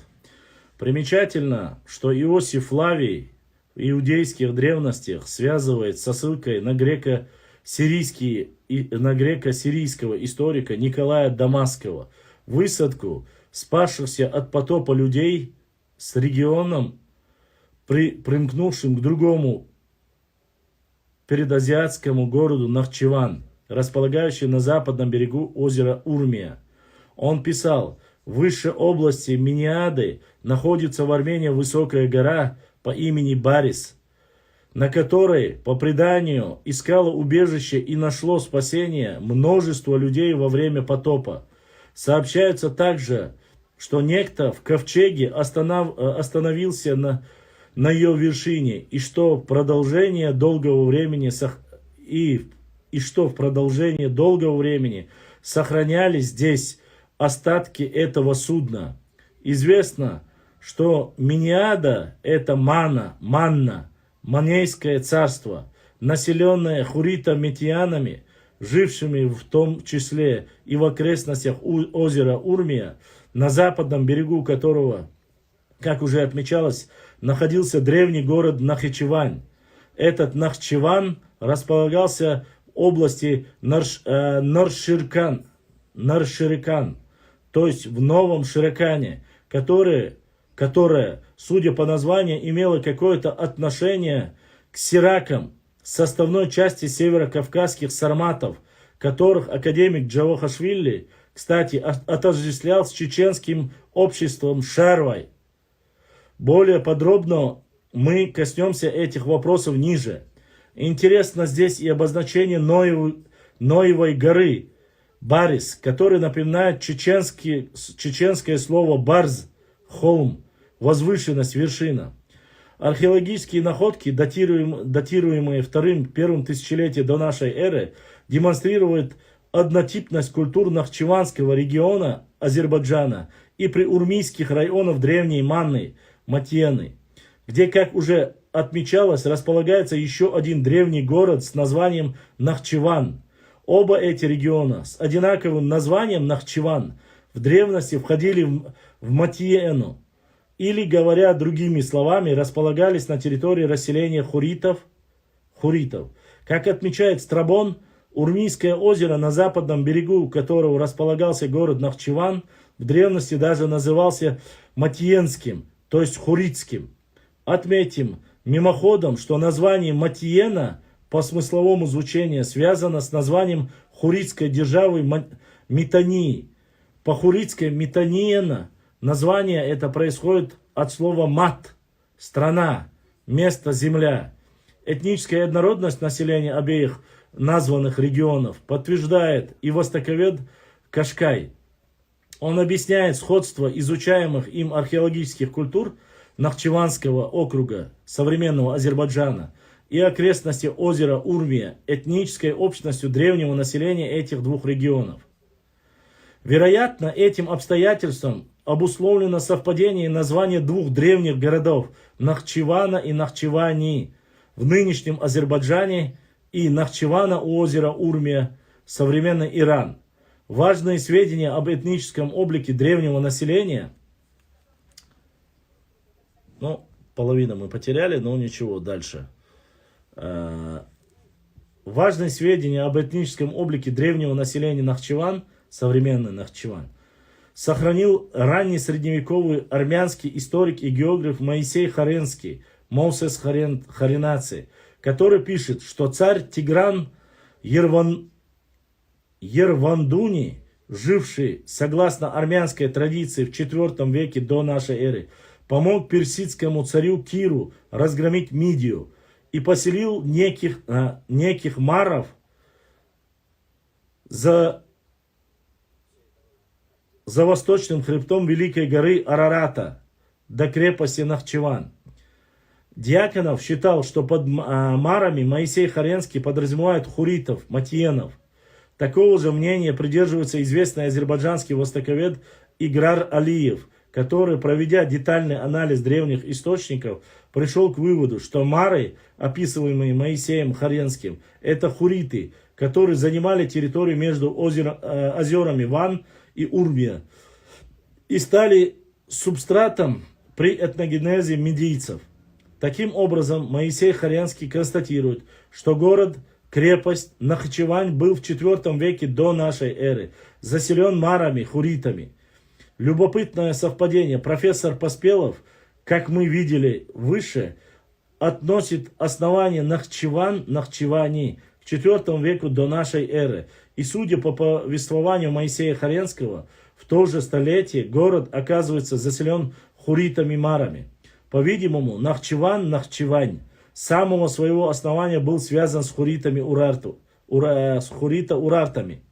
Армянские ученые Аратюнян, производя ряд сопоставлений древних источников, установил, что в причерноморские колхидские халибы, упоминающиеся в чеченских тептерах, носили параллельное название мары, что лишний раз указывает на хурита-урартский этнический облик халибов, халдов. К этому вопросу мы еще вернемся. Немецкий востоковед Иосиф Карст, как и многие другие ученые, также напрямую связывал топоним Нахачеван с самоназванием чеченцев Нахче и относил существование городов с этим названием к урартской эпохе. Он писал: чеченский, перепрыгнувший северный отпрыск проязыка, который некогда занимал гораздо более южную территорию, а именно до армянско-алароидской Предней Азии, следы пребывания Нахчой в стране Арарата, то есть Урарту, обнаруживаются в топонимике, как Нахчиван, Нахчисан и Нахадживан. Только этим объясняется уклонившийся от нормально кавказской звуковой системы сильно алароидско-арминоидный характер чеченского языка. Поясним, что алароидами в исторических источниках, начиная с Геродота, часто называют урартийцев, предшественников армян. И именно в этом смысле нужно понимать слова Йозефа Карста об алароидско-арминоидном характере чеченского языка.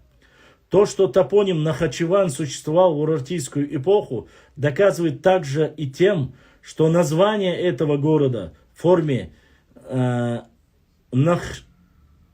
Нахсунна отмечает и ассирийских текстов, относящихся его к области Арарат. Как известно, Ассирийское царство прекратило свое существование в конце 7 века до нашей эры, в 605 году до нашей эры. И поэтому любые ассирийские надписи, в том числе и те, в которых упоминается Нахчеван, должны датироваться более ранее, чем 605 год до нашей эры временем. Иными словами, топоним Нахчеван существует по крайней мере с 7 века до нашей эры.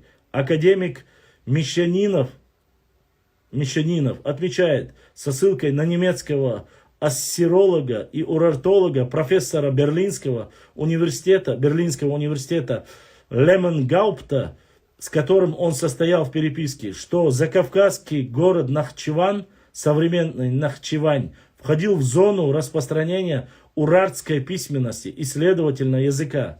Упоминание Нахичеваня, Нахчесунна, в области Арарат позволило Туманову высказать вполне обоснованную мысль. Нахчесунна, по нашему мнению, основана на аналогиях, есть название области по племени. Таким образом, племя Нахчи, по-видимому, существовало еще в доисторическое время и находилось в числе племени Наири. От этого названия произошло греческое Нахунна, упоминание Птолемеем Нахчуан чеченских преданий. Есть обстоятельства, косвенно подтверждающие мнение К.М. Туманова. Как известно, название Наири, страна Наири, в ассирийских текстах обозначает территория, лежащая к северу от Ассирии. В своей работе Наири Урарту Меликашвили пишет по этому поводу так. Для истории обширной территории, лежащей к северу от Ассирии, вокруг Ванского и Урмийских озер, в конце второго и первой половины тысячелетия до нашей эры, название Наири является названием первостепенной важности. Это самое распространенное среди ассирийских названий для данной территории название. Название Наири многократно встречается в ассирийских источниках, начиная с эпохи царя Такульти Нинурта I, конец 13 века до нашей эры, до Саргона II, 722-705 года до нашей эры, а также в надписях некоторых урартских царей Сардури I, Ишпуни и Минуа в конце 9 века до нашей эры, составленных на ассирийском языке. Таким образом, у нас появляются веские основания считать, что географическое обозначение Наири, употребляемое только в ассирийских текстах и в урартских надписях, составленных на ассирийском языке, является ассирийским словом. Что же оно означает? Указано в высшей работе Меликашвили неоднократно констатируется, что термин Наири является в ассирийском обозначении географического севера. Однако в ассирийско-вавилонском языке север обозначает словом Илтану. И термин Наири в значении север в нем не отмечен. Для ассирийско-вавилонского языка это явно чуждое слово. Примечательно в этой связи, что в чеченском языке мы находим слово «неури» в значении «север». И если вслед «неури» — «север», и если вслед за Тумановым мы допустим, что племя Нахчи, по-видимому, существовало еще в ассирийскую эпоху, находилось в числе племени Наири, то становится понятным, что географический термин Наири в значении «север» мог попасть в ассирийский язык из нахчийской языковой среды. Это тем вероятнее, что местность Нахчеван располагалась в области Арарат, граничила с Ассирией.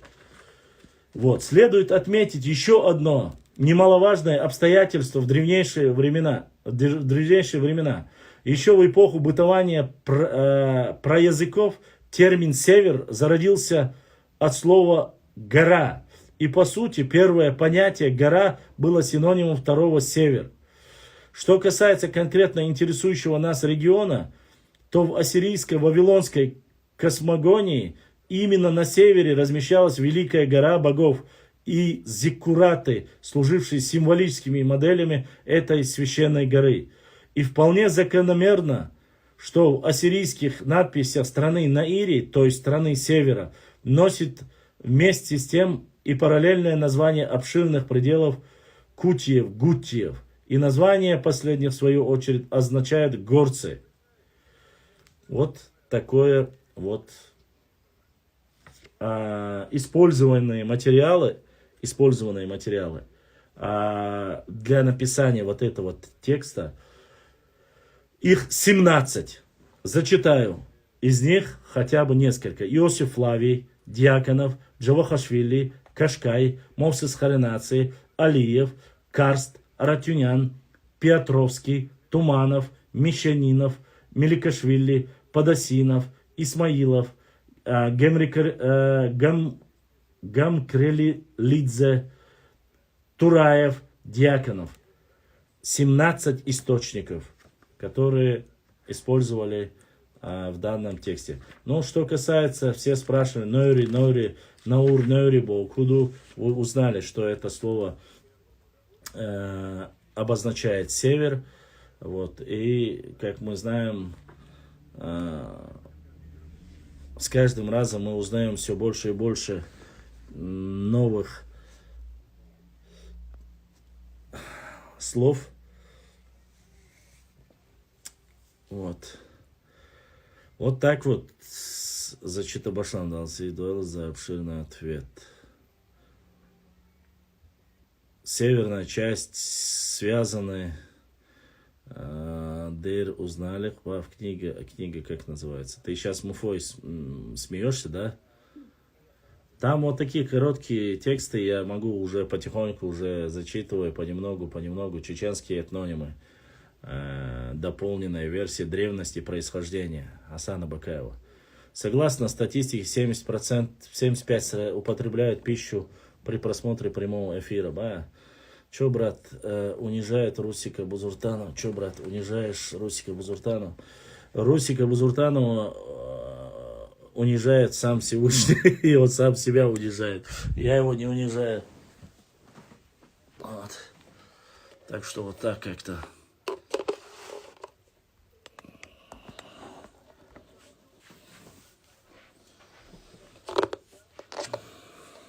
Вот такие вот интересные моменты.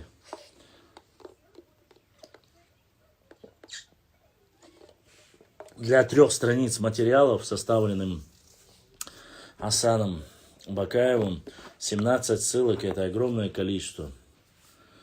Я тебя видела недавно в Маяке. Гелар, почему не дала знать, пообщались бы. Башлам, Азербайджанер, Шуша, Уарцах, Олметтик, Жириновский, на самом деле Уарцах, бывший чеченец. Да, я слышал об этом. Мы тоже не раз об этом писали. Будем еще писать, доказывать.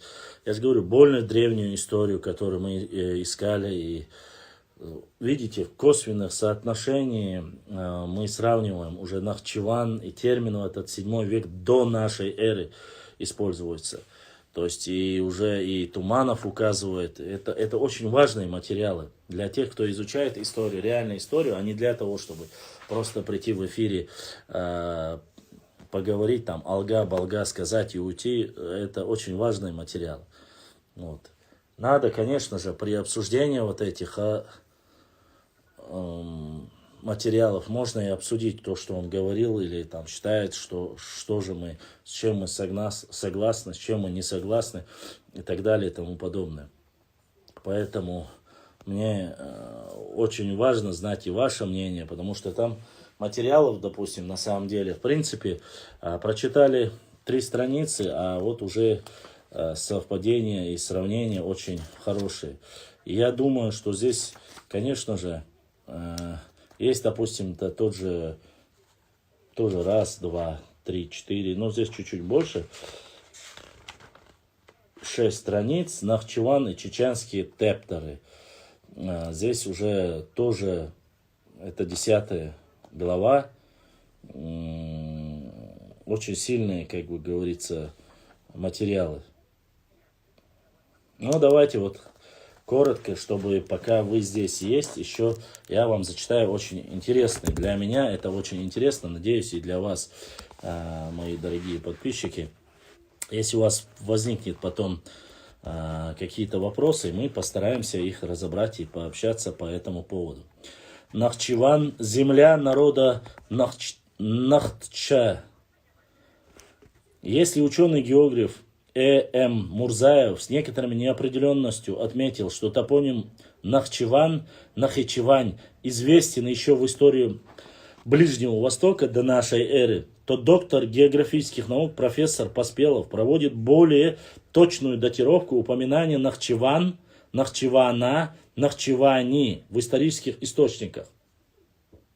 Кроме того, он был склонен видеть в названии Нахчиван, Нахичевань этническую основу.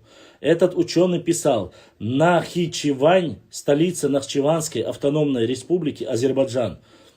Город возник в IV веке до нашей эры. В историческом в исторических источниках впервые упоминается 4 век нашей эры.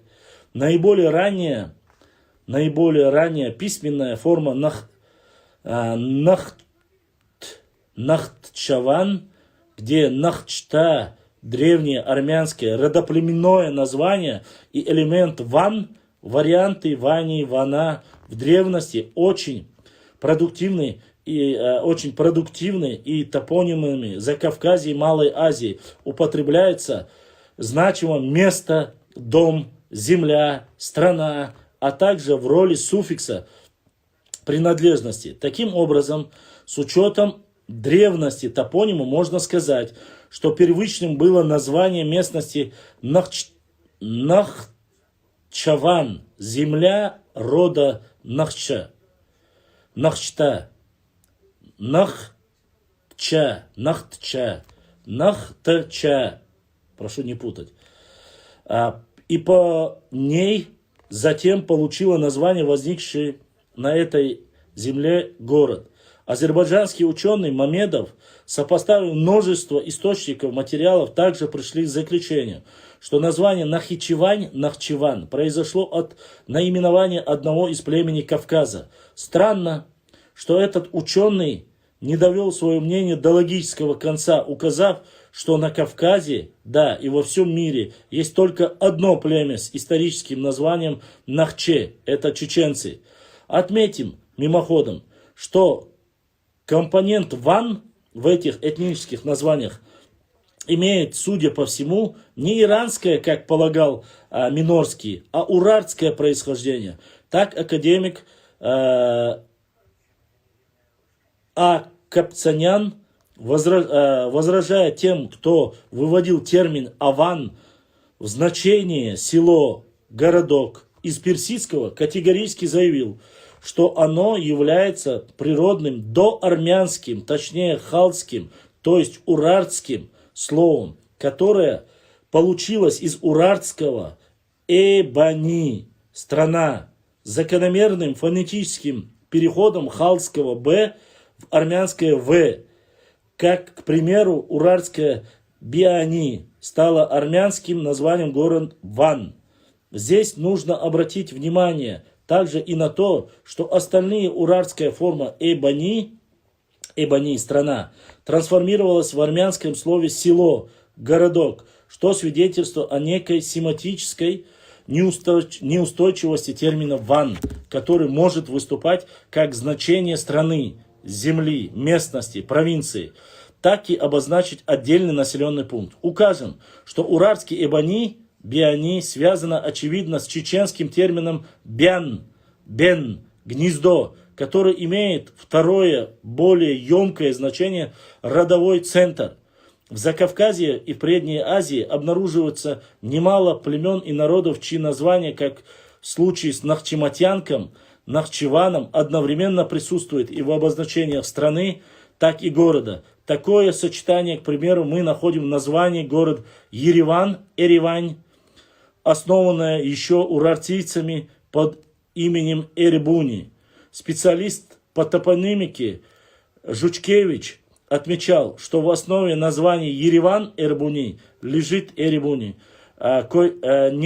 какой-то этноним. Исследователь Г. Меликашвили показывает, что город этот был построен в стране Эриахи, то есть страна народа Эри. Вот такое вот, как говорится, земля народа Нахча. Вот такие вот интересные моменты есть в книге нашего уважаемого историка. Вот, поэтому, думаю, с этим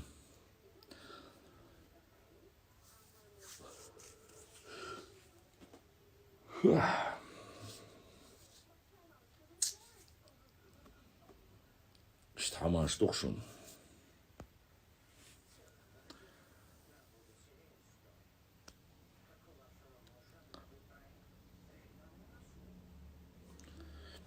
В немецком «эбени» означает плоскость.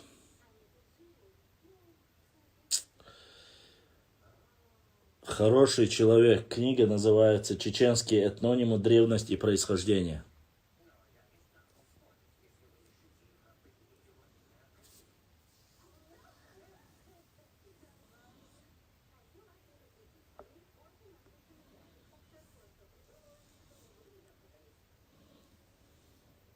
Я же сказал, весной или летом поеду обязательно. Где древние, пусть они растолкуют, юмора не хватает. Не знаю, честно.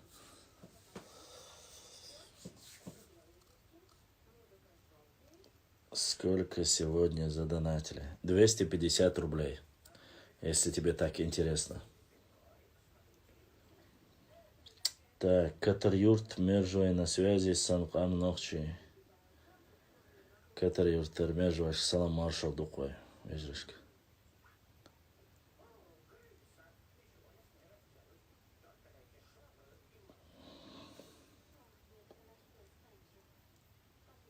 Он хадис, ну ты же задаешь этот вопрос. Ты так переживаешь, походу. Можешь тебе личным бухгалтером нанять к себе. Хацуном. Так переживаешь.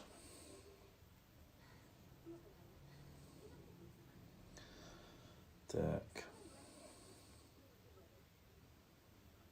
Ну, алейкум ассаламу алейкум. И вот брат Амад задонатил. Амад дал сейдуэл. Я бы тебе прислал карты, которые у меня есть. Окей, присылай. Во время эфира вопрос, конечно.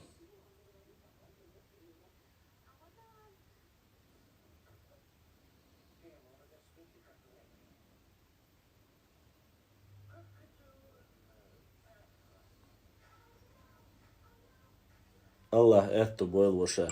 Aman deres hil dal si doel dal duqa хуэл. Будущник эзерка соудо лило зендер. Это что за скромные его, что за нескромные. Я не знаю, ахпе, сколько, что. Наверное, хотят проверить. Думают, что я здесь миллионы гребу.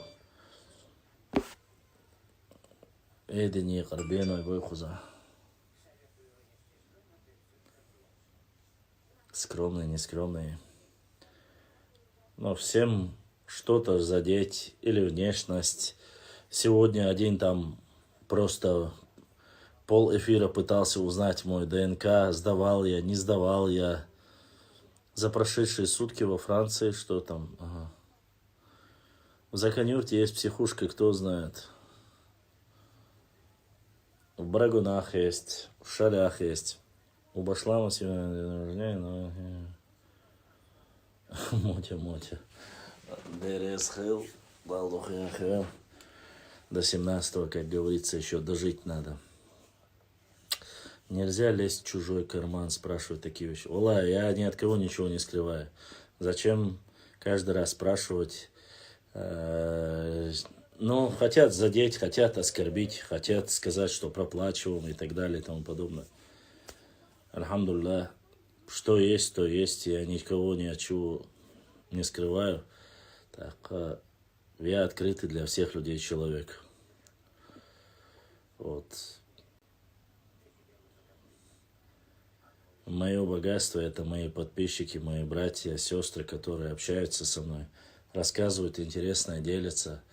И я, в свою очередь, могу делиться и с вами своей информацией. Я просто ранее мог бы и заранее подготавливать и ложить вопросы по гражданской войне, по дикой дивизии, там, выходцы из Шем, Ария, там, Бламбер, другие книги вы видели, у меня есть благо.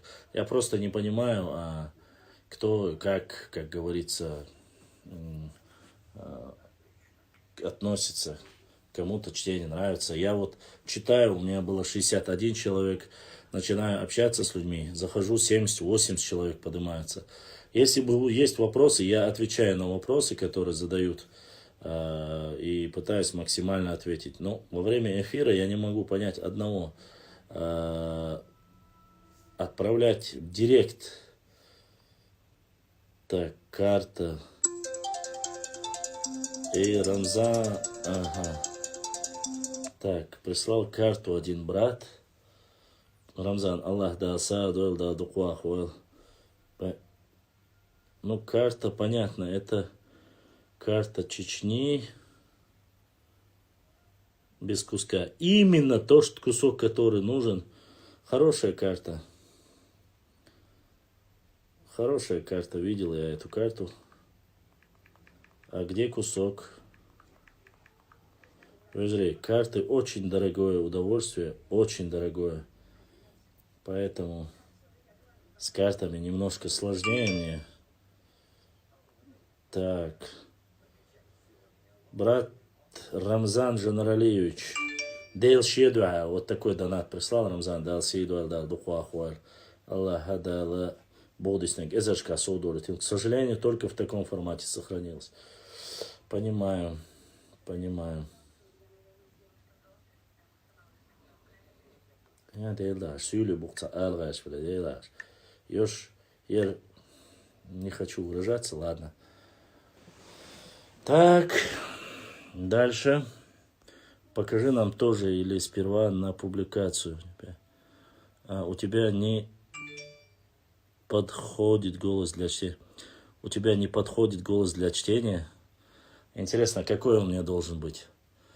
То есть, если ты считаешь, чтобы читать, я еще пытаюсь, чтобы люди могли услышать, что я читаю. Я же тоже могу для выявления этнокультурных связей Чечни с регионом Передней Азии. В этой работе часто обращаются к языковой культуре родства чеченцев, нахчийцев с древними хуритами, уратов, никогда не населявшие обширные территории Ближнего Востока, Закавказья. По-видимому, носителями хуритских диалектов являлся тоже этрусский. Старостина, занимавший первые 1000 лет до нашей эры, северо-западные Апеннинские полуострова между реками Арно и западного района Апеннинского полуострова и Тибра. Поэтому, предваряя основное содержание представленной работы, уделяем в самом обобщенном виде внимание вопросам нахчиво-хуритского уральского родства. Следует также указать, что именно Дьяконов, ты думаешь, я читать не могу? Или не могу читать там, я не знаю, с препинаниями, со всем остальным? Все это я могу сделать. Никаких проблем с этим нету. И с дикцией у меня все хорошо, и пересказать могу. С этим проблем нету. Если вы думаете, что у меня реально есть проблема, то вы очень ошибаетесь. Поэтому многие нарнийцы думают, что мы слабые в образовательном плане и все остальное. Нет, конечно же, мы вполне себе можем позволить. Друзья, я сейчас перезагружу, прошу вас не теряться, и мы продолжим с вами эфир. Да, ага. От нашего брата еще одного пришел донат, Аллах да оставил.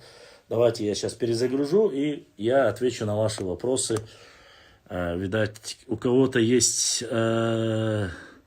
сомнения про мое образование, и я вам расскажу немножко об этом.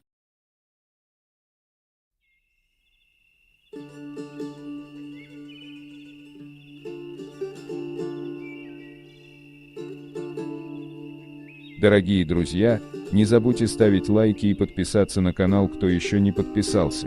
Баркал, всем спасибо.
Башлам, есть чисто дедуктивные предсказания, но после революции есть предсказания.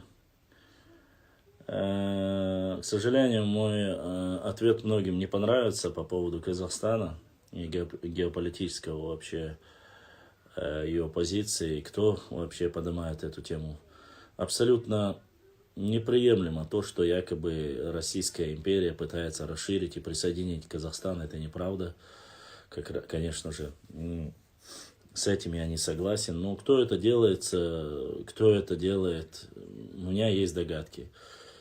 То же самое, думаю, чтобы определенные силы, определенных государств, экономических развитых, азиатских и евроазиатских государств были направлены на проблему с Казахстаном, чтобы еще одна граница с Россией или с Китаем неподалеку была вот так, в таком нестабильной ситуации. Думаю, что все только для этого, если честно сказать. Я не думаю, что диктатура, потому что если американцы такие противники диктатуры, грубо говоря, если это США, то у меня возникает вопрос. Весь Ближний Восток состоит из сплошных монархов, но их они не свергают. То есть они дозволено быть королями, монархами и так далее и тому подобное. А вот, понимаете ли, Центральная Азия им не нравится. Ну, масалла бахас. Поэтому, если сейчас, я думаю, что будет жесткое подавление в Казахстане, режим маловероятно, что свергнут, конечно, будут изменения, предположения. Но все по книге Збигнева Бзежинского. Кстати, она у меня здесь была где-то, большая шахматная доска. Кажется, ну, там все есть, кто занимается геополитикой и изучает ее, можете прочитать ее, ознакомиться. Все это есть, как говорится. Но этрусками предположительно называют вот на сегодняшний день. Я, кажется, зачитывал же, да, книгу, зачитывал и видео загружал про этруски. А здесь есть ли же про этруски? Здесь есть очень много про дзурдзуков. Чеченцы, дзурдзуки, этимология названия дзурдзуки, дзурдзуки и бантурки, то есть сарматы и дзурдзуки в Причерноморье, то есть прямо 1, 2, 3, 4, 5. Вот. 5 непосредственных параграфов, можно сказать, про дзурдзуков. Потом идут чеченцы-кистинцы. Шарвай, очень часто упоминается Шарвай, Шарван, Шаруэли, Шарур. Именно Шаройский район очень сильно упоминается. Про этрусков здесь нету. У Хасана нету, но про этрусков Сасаны, Шишены и Нахчи есть, Халеб есть. Этруски. Сейчас, подождите минуту, про этрусков. Сейчас его посмотрим. Вроде бы была один момент.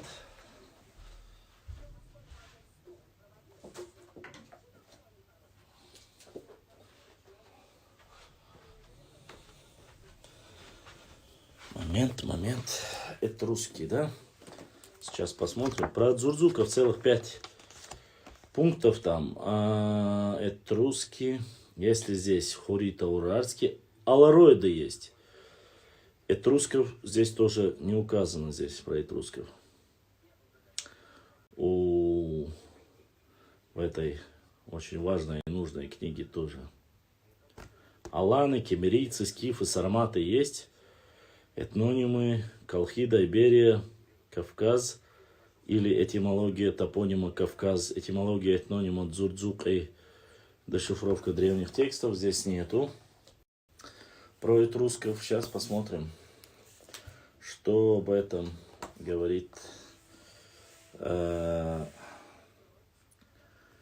Так, Майкопская, неолит и энеолит, Курааракская археологическая культура, Майкопская археологическая культура, Северокавказская археологическая культура, Кабанская археологическая культура, Аланская археологическая культура.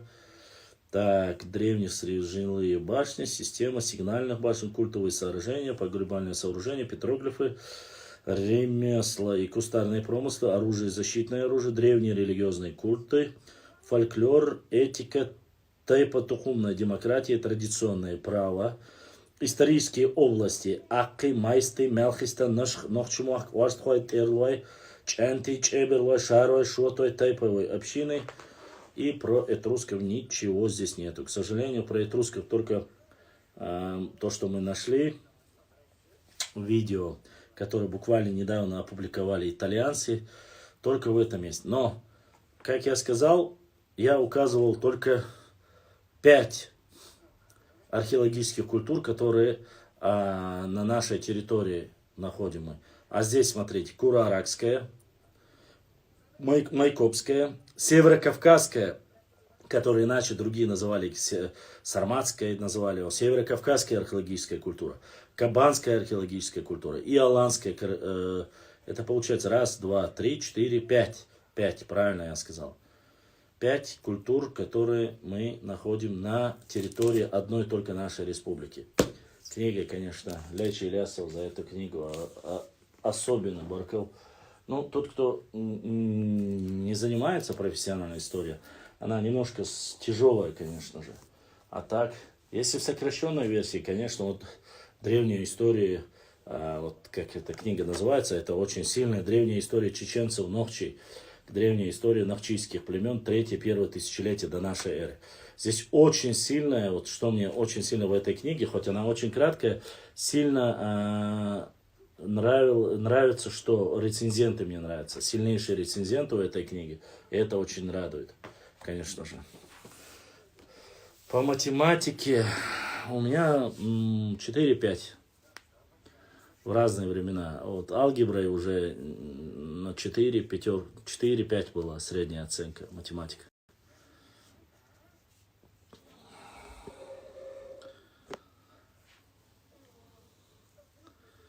Каждый эфир, когда перезагружаешь, мы теряем, как говорится, часть подписчиков. Было 70 с лишним, осталось 43.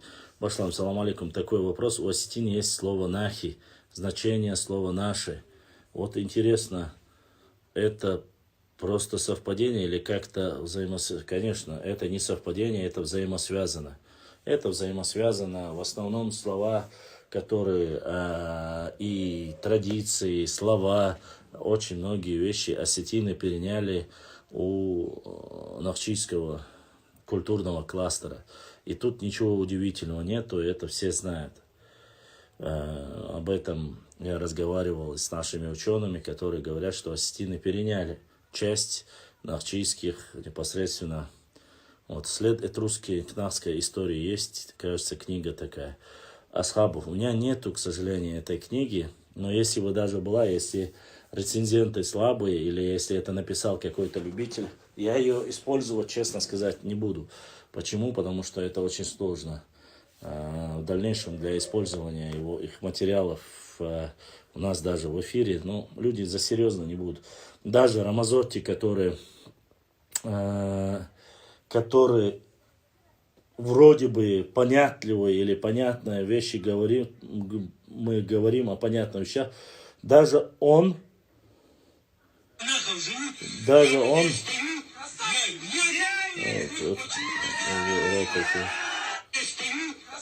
на видео оратор с Дагестана, если точнее аварец, ранее за то, чтобы стравливал казахов в сети против чеченцев, был избит казахами. Вот новая его попытка. Вот послушайте, вот это вот видео, которое было закинуто как говорится, слушайте, оказывается, на видео оратор из Дагестана, если точнее аварец, ранее за то, что стравливал казахов в сети против чеченцев, был избит казахами. Вот новая попытка его, имя его Алибулат. Вот видите, как можно, грубо говоря, узнать истину. Зовут Алибулат, Сюлеву, был один раз уже избит за то, что пытался стравить чеченцев и казахов, самими казахами был избит. Вот является истина, как говорится, изгинула ложь. Человек, который является Сюли, будет рассказывать нам, что мы должны делать.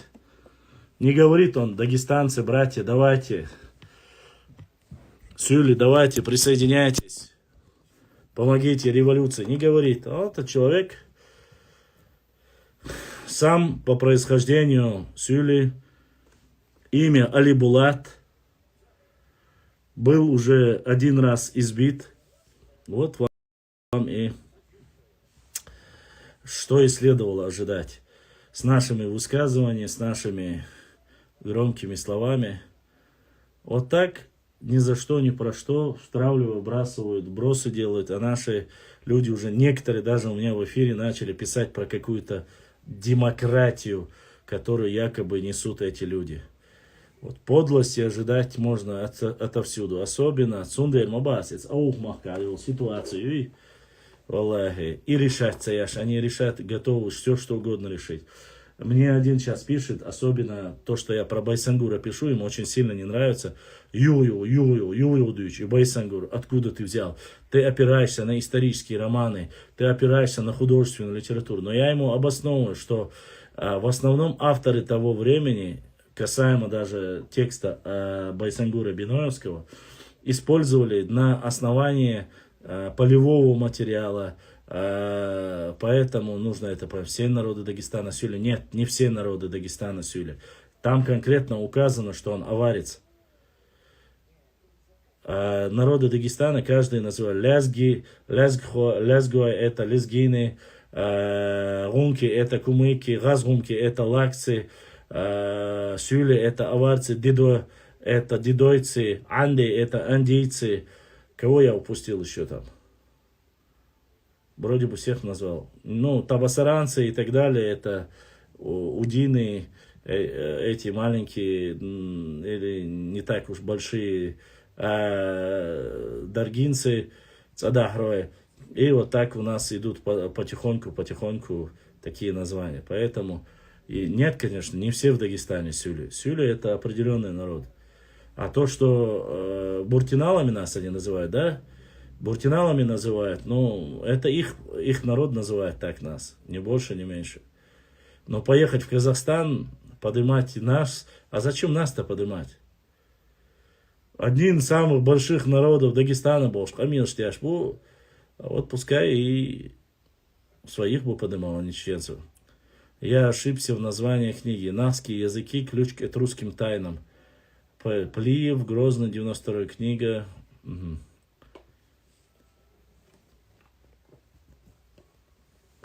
Нет, не думаю я. Нету никаких предпосылок. Для пока, по крайней мере. Вот. Дальше.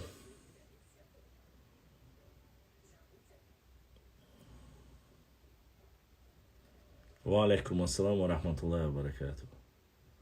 Новые, да, нагайцы новые, конечно. Новые нагайцы.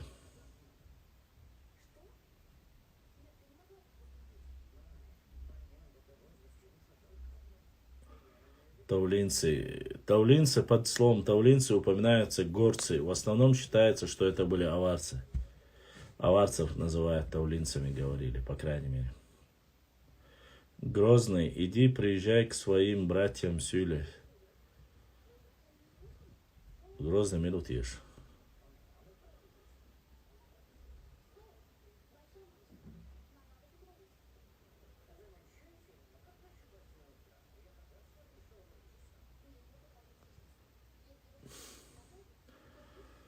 Нагайцев никто не забывает. Нагайцев никто не забывает. Нагайцев, они ближе к северу живут, поэтому. Это национальное государство. Казахи сами разберутся. Абсолютно верно. Баракаллах башлам за ответ, Масана. Абсолютно верно.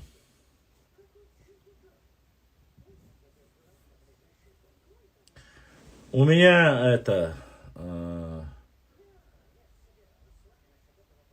У меня IQ 150. Булица. Я не сдавал ДНК.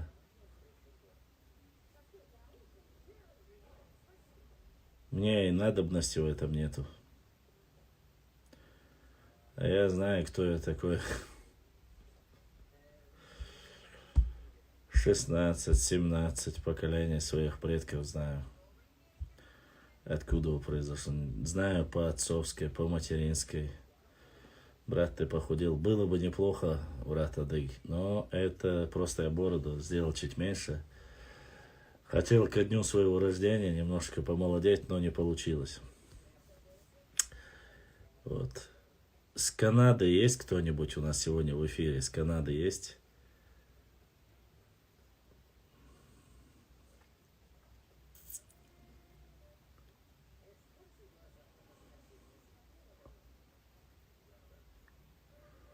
Муслим, Шах, никто не отрицает. Они помогли в тяжелое нам время.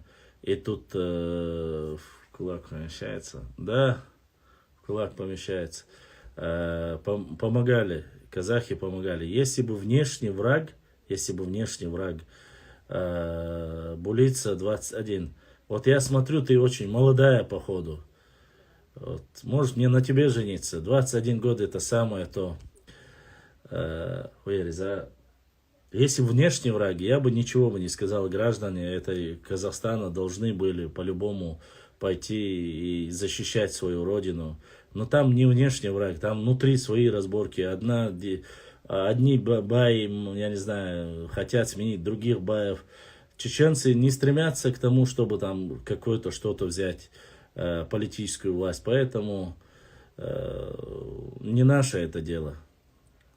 Может, Хастов, брат. Германия 95 ДРСЛ. От интернет чуша беш выжребу по крови.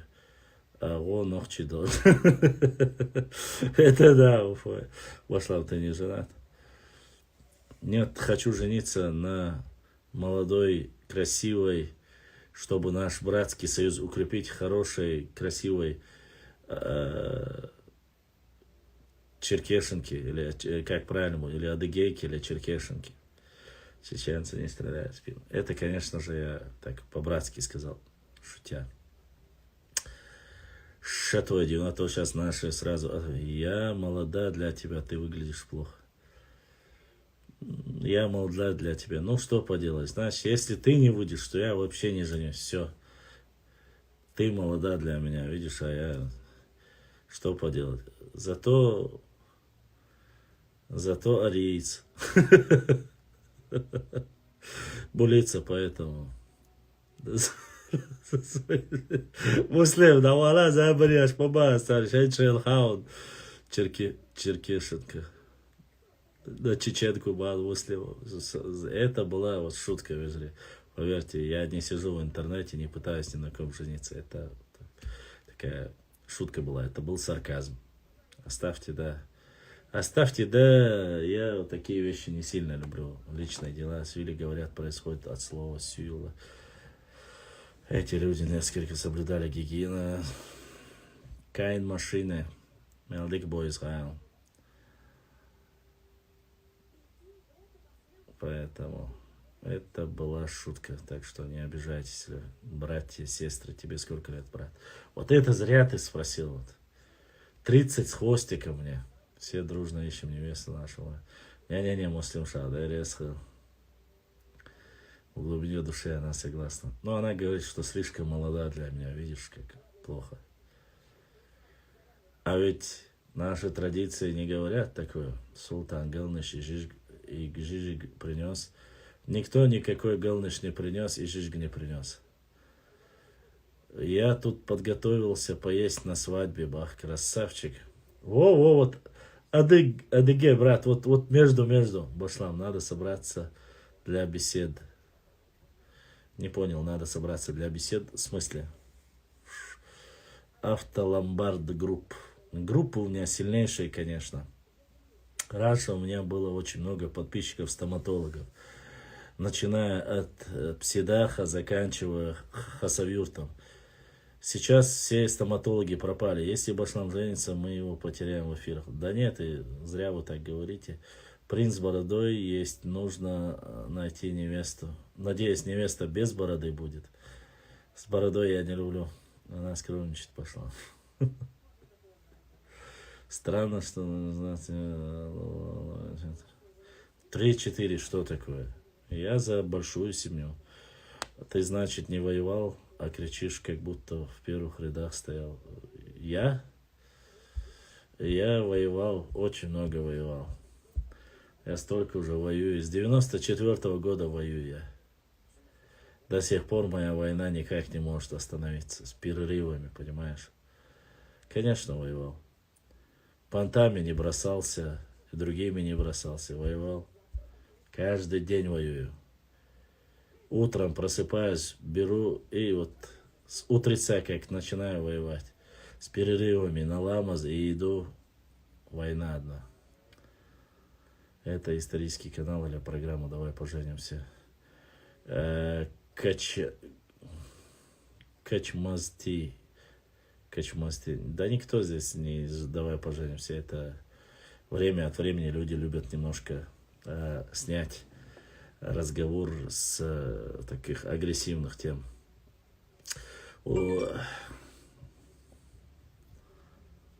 Сколько тебе было в 94-м году? В 94-м году было мне много. Представляешь, если я помню год твоего рождения, как много мне лет. Вот.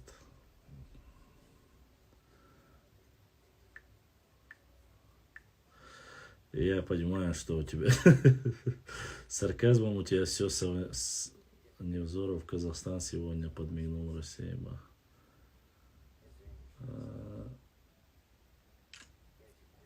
Ай, башлам рисковать, дед. Да, щеку я стала, да, лава. 34 делится. Я бы не против, если бы мне даже было 33, вообще было бы хорошо. Когда мне было 33, я всегда, когда меня спрашивали, говорили, сколько тебе лет, я говорил, возраст Иисуса Христа. Ну, обычно, когда русские спрашивали, конечно. Шамиль. Монсеньоры, графы. С тобой все понятно, одни слова. Ну почему одни слова? А что должны быть еще? 100 лет должны быть. Ну, не знаю, со мной что должно быть. Дела, слова, все есть, все будет. Дикнихардудалма. И тебя вылечим. И тебя вылечим. Уже 6 число. Оглянуться не успели, а уже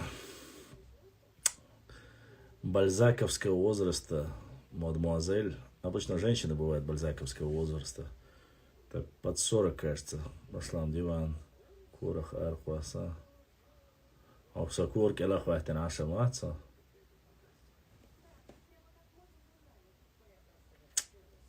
Башлам, а что русские про Иису, мир ему, помнят еще? Ну, есть те, которые помнят, конечно же. Есть те, которые помнят, есть те, которые не помнят.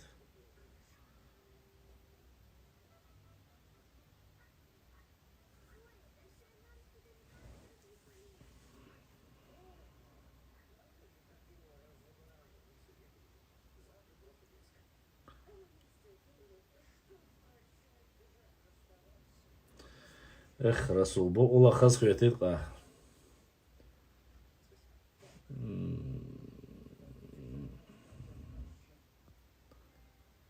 Так, что я хотел вам показать.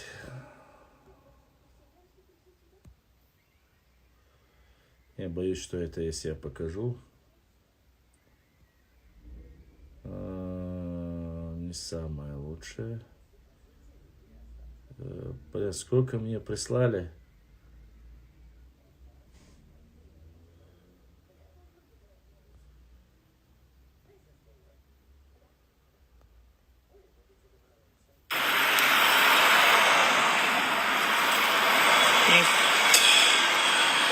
Дикие утки на старой Сунже. На речке Сунже, точнее, старой Сунже.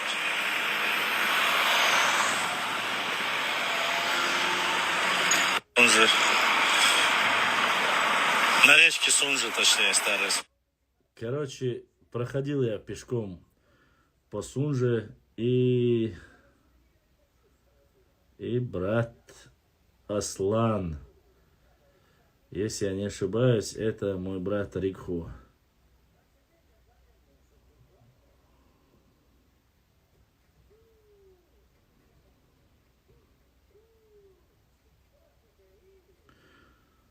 Что тебя не волнуйтесь, это брат Аслан Рус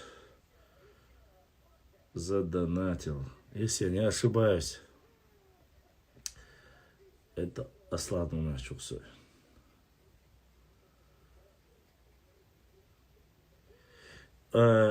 Почему? Это не стройматериал, это старое еще со времен войны, еще то, что укрепляли, когда Сунжа поднялась, с тех пор. Аслан Рус, я спрашивал, с Канады есть кто-нибудь здесь в эфире? Канадец, ауй.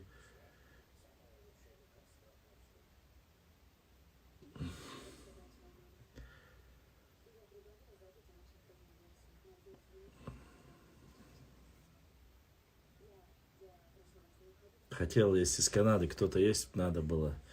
Тажим нас.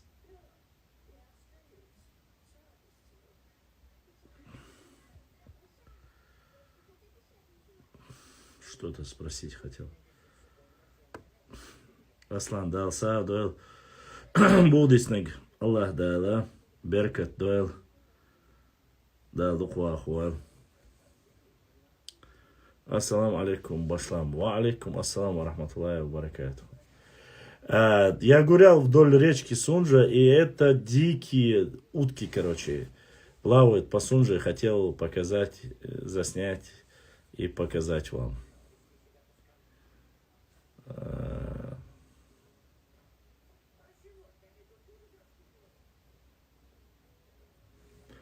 Есть у меня видео эти, конечно, есть. Вот видео.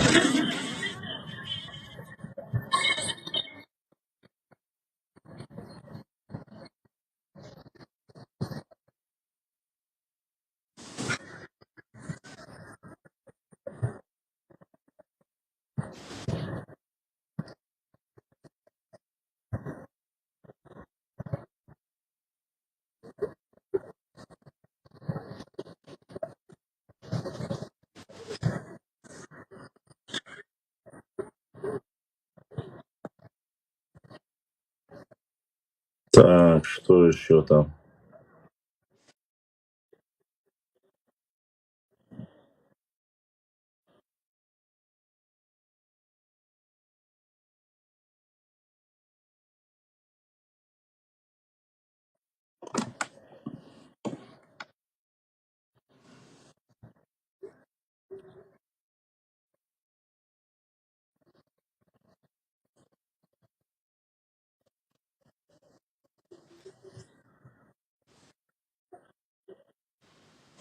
Так, сейчас еще.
Там машина скорой помощи, причем...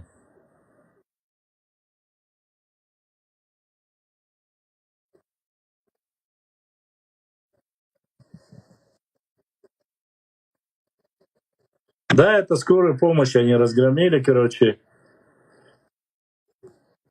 Полностью там разбили, побили, говорят, этих...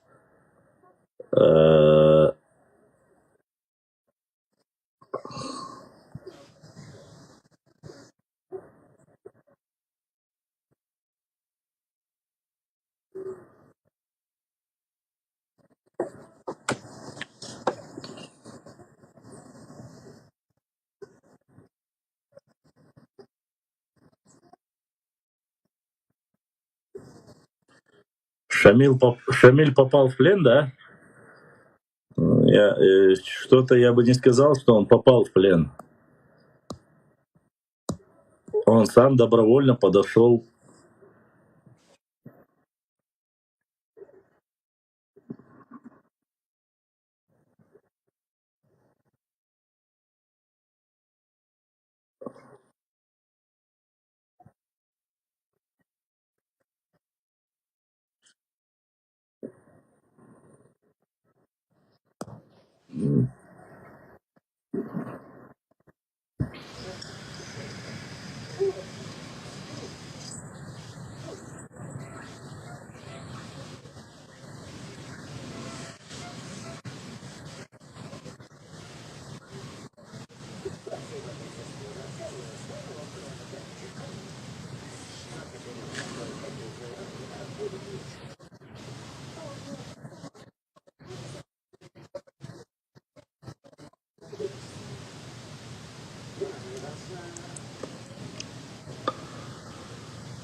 Алейкум салам.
Это я уже показывал.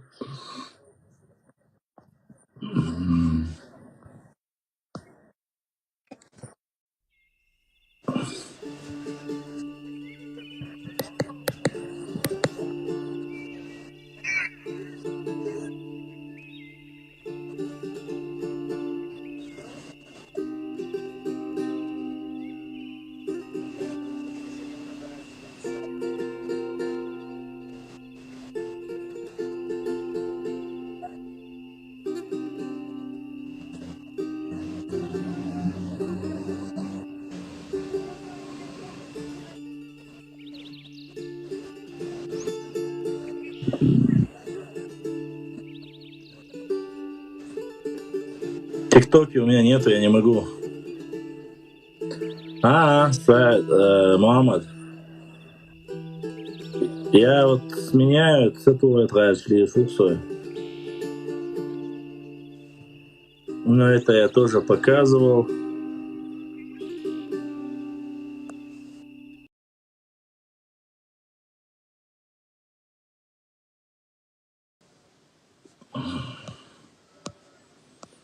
Короче, в эту чухарду, ну там еще есть пару моментов. Вот тоже горит.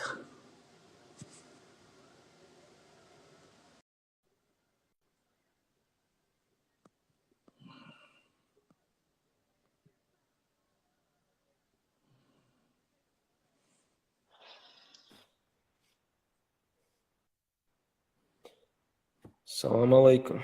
Алейкум ассалам. Эхо мят вышел ваше. Самят.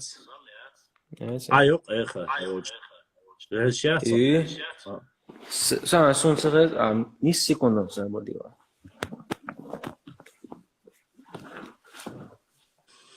Вот такие вещи вот творятся, господа. Ничего хорошего там нету. Поэтому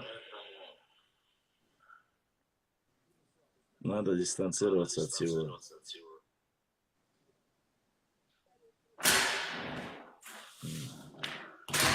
Разрыв пакет, что мара у нас.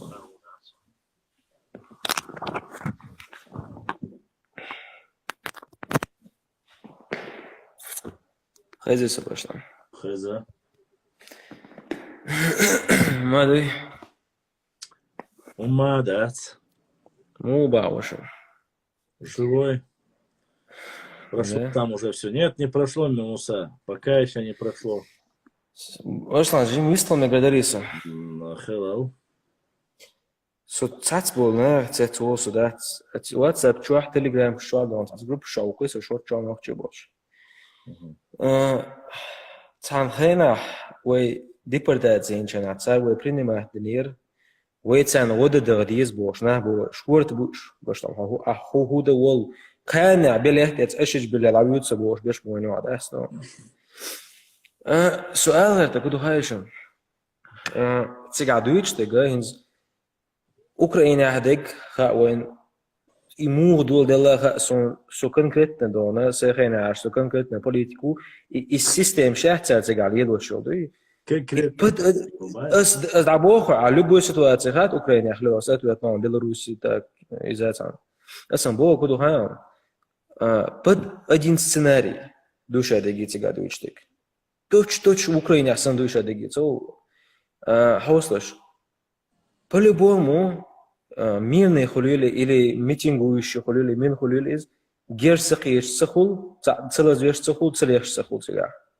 И велик царха уютицуна байрак игризировать вой пача и се правительство ху компромиссирующий и велул адам халга уч аж 30 винир Охардутер дать бош, когда продолжать то царис.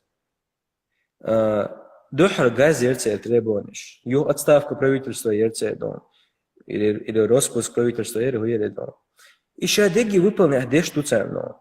У них, вот у ихней власти нету с кем поговорить то мятежник шуар. Ах, таган нохчи цигибан, сам бичу дона, нохчи галга хаганир эл. Нохчи цигибан, дахич то нохчи сапал бича. وين مينوس مدو يهق نوخش حابك كان زعترك نبورد ونوخش صعبين بورد ودون وين دعوت عم بريتشرن دي سونكر ورد سون وين هم صير وين أنا إنزل تعال جيم مش لين يخل يجي جيم لوجي خليه زاد سول دور تمام شو سون تعال زعقنا أورس كرينا سوار دون دواي ستوبيز ميوق كونكريتنا هاي يلا هات سون إيش تخماش دق Вели, да. Вели. О, просто шадик иди стир отсюда. What? О, шадик иди стир отсюда, дополнительно. Дела, вообще, а что принимается вещь, да? Сот отцом адаврия, вот да. Сувенир. Сувенир. А сейчас я бог.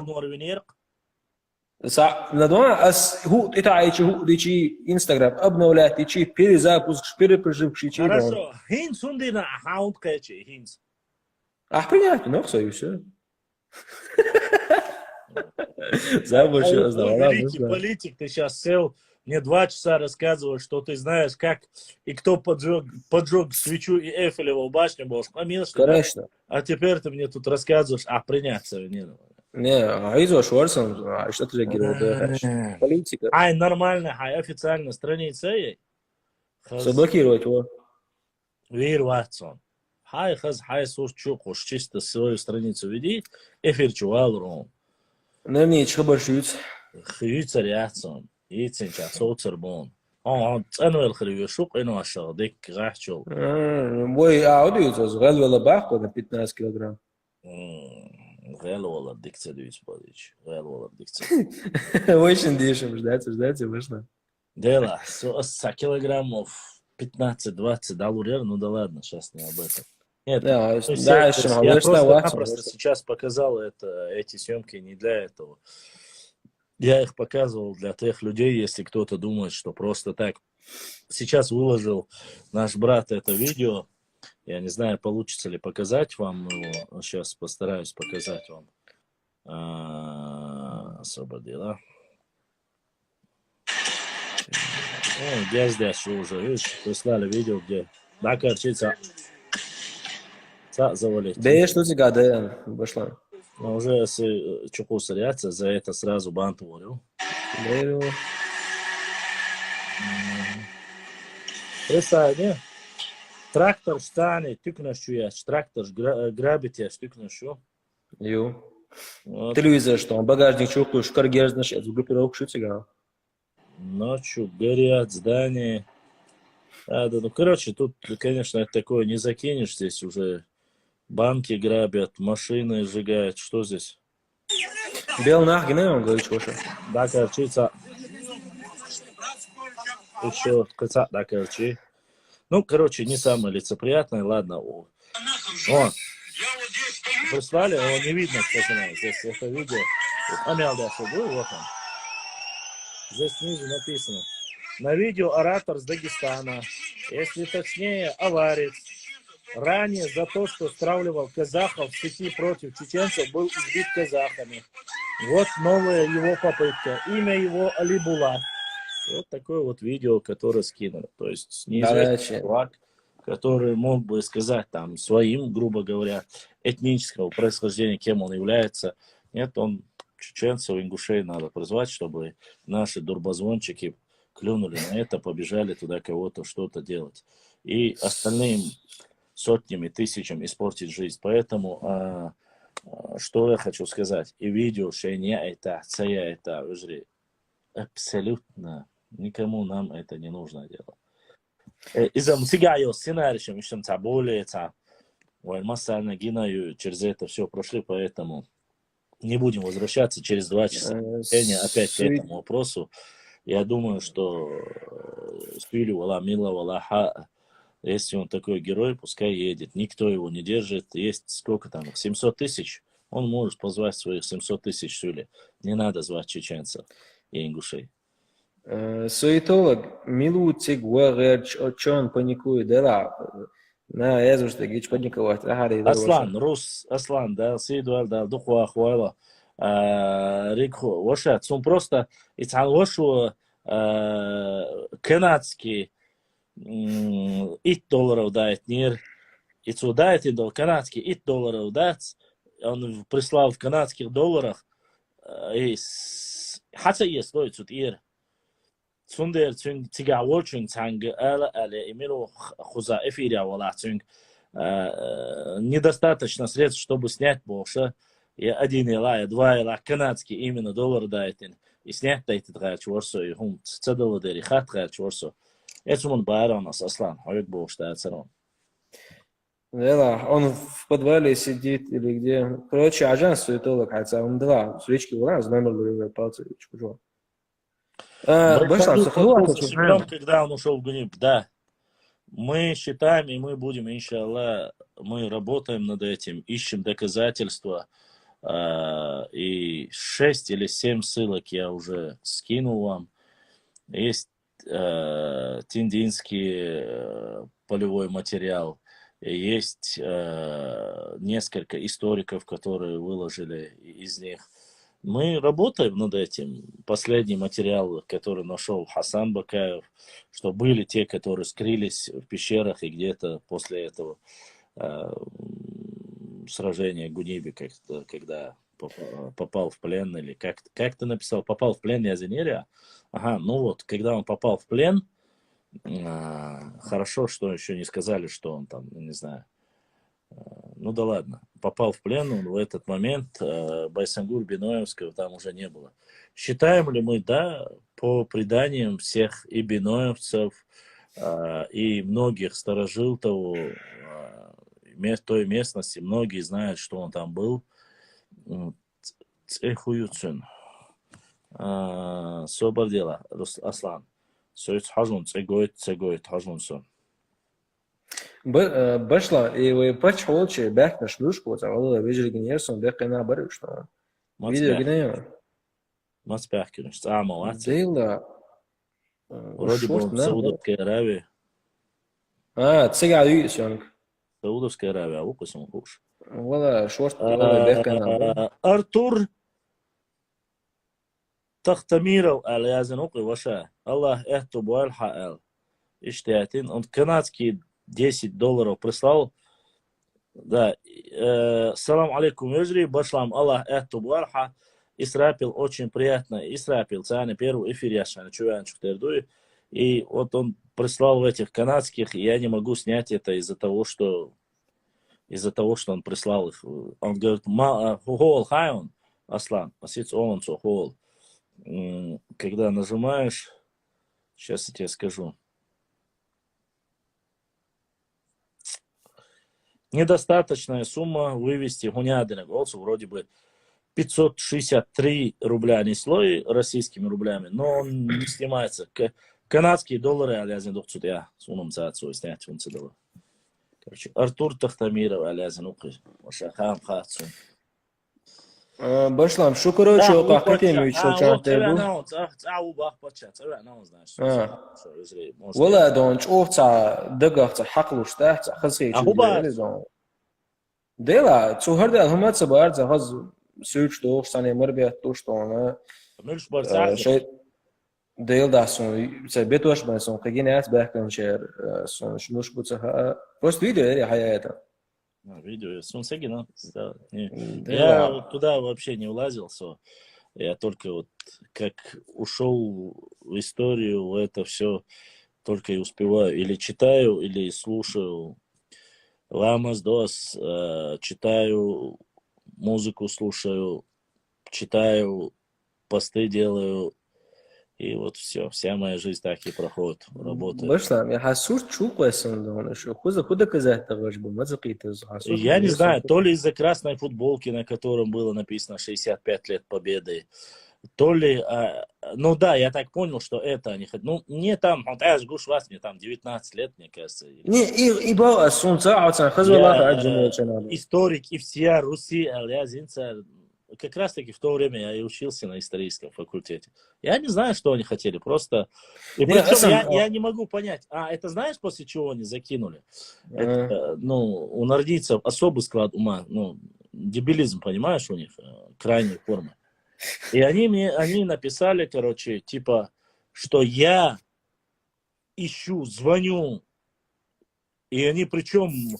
Арби подтекст Йозадилин Язинаунин, Цохако Язинцасун, он написал, что Аллах наказывает лжецов и подлецов. Этот чеченец хотел сказать, чтобы ему сказал достойный ингуш, что он является чеченцем, а он на самом деле ответил, и дал, он сказал, что он ингуш. Это вообще... Я этого человека, этот эфир, на закрытом моем канале. Он даже не подписан на мой канал. Зашел мой однокурсник. Он живет во Франции. он зашел в мой эфир, поскольку они друзья, он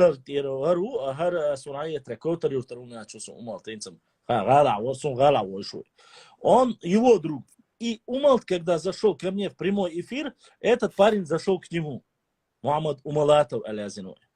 Он на меня не подписан в то время. Мы разговаривали, здесь еще был один наш брат, мы разговаривали об акинцах. И там сказал один чувак, что типа есть один который говорит, что ауховцы, акинцы это отдельный народ был. Дебил, короче, конченым. Когда ты начинаешь с ним говорить, бени нани диатарби, гумацалил дуцу. Вот мы разговаривали с ним по этой тематике, больше не было даже. И он услышал это, что мы говорим про акинцев, зашел. По крайней мере, он так мне объяснил. Я вспомнил, кто был. Я был, Черто был, и еще двое каких-то наших. Умалт был, и этот Мухаммад Умалатов. 4 нас было. Я вообще в правом окошке сверху, там, когда они начали говорить эти вопросы, я вообще о своем думаю. Я ему даже вопрос не задавал на эту. Закрой ты паблик. Это мой второй, вот этот Башлам Лайв, на котором я только прямые стримы провожу. И я с ним поговорил, я этому парню объяснил. Это умолкнул бахса однокурснику. Хар нохчиву, шуянишниву, тейпану, шарон, ала вистхли. Окей, вистахла, и он зашел, мы начинаем говорить. Он эхки, хуняны, с бабушкой юбахцу эхки. Ош хаздаться, хусумна она ю эхки. Короче, эхки, цен нохчиву, а туда-сюда он что-то начинает говорить. А там речь как раз таки. И тут черту, сёг алит, он что-то хочет с ним поговорить или ему вопрос задать. А синс аллаха. Я, получается, пустил в эфир и никому не даю говорить. Он начал у него спрашивать, как всегда, философские вопросы у черту пошли. И он вокруг, когда вас спрашивает, кто ты по нации, что ты отвечаешь. И он говорит, я говорю, что я ингуш. Лицо. Все. И вот, и дальше этот разговор, он зашел, я ему объяснил, что мы про эхка не говорим, он хочет уже арвала ашула. И этот разговор длится почти 3 или 4 часа. Этот парень в Москве. Он объясняет, что он не знает ингушского языка, что он за войнавское братство и так далее и тому подобное. Тут речь уже переходит автоматически на Валерик, кто основал Валерик. Они говорят, что 300 лет тому назад пришли оттуда. Он сразу, когда я начал на историю говорить, он говорит, я не историк. Он меня помнит, но мы когда-то в студенческом автобусе ездили, еще в то время, по молодости. Когда он это сказал, я уже смысла не видел вопросов. Я просто-напросто мог сказать 23 минус те же самые 21 век, минус 300 лет. Если убрать 300 лет тому назад, то по всем сведениям того же Идриса Абадиева, Евлой не являются ингушами. Потому что сам Идрис Абадиев говорит, что в 1810 году они еще не называли себя галгаевцами.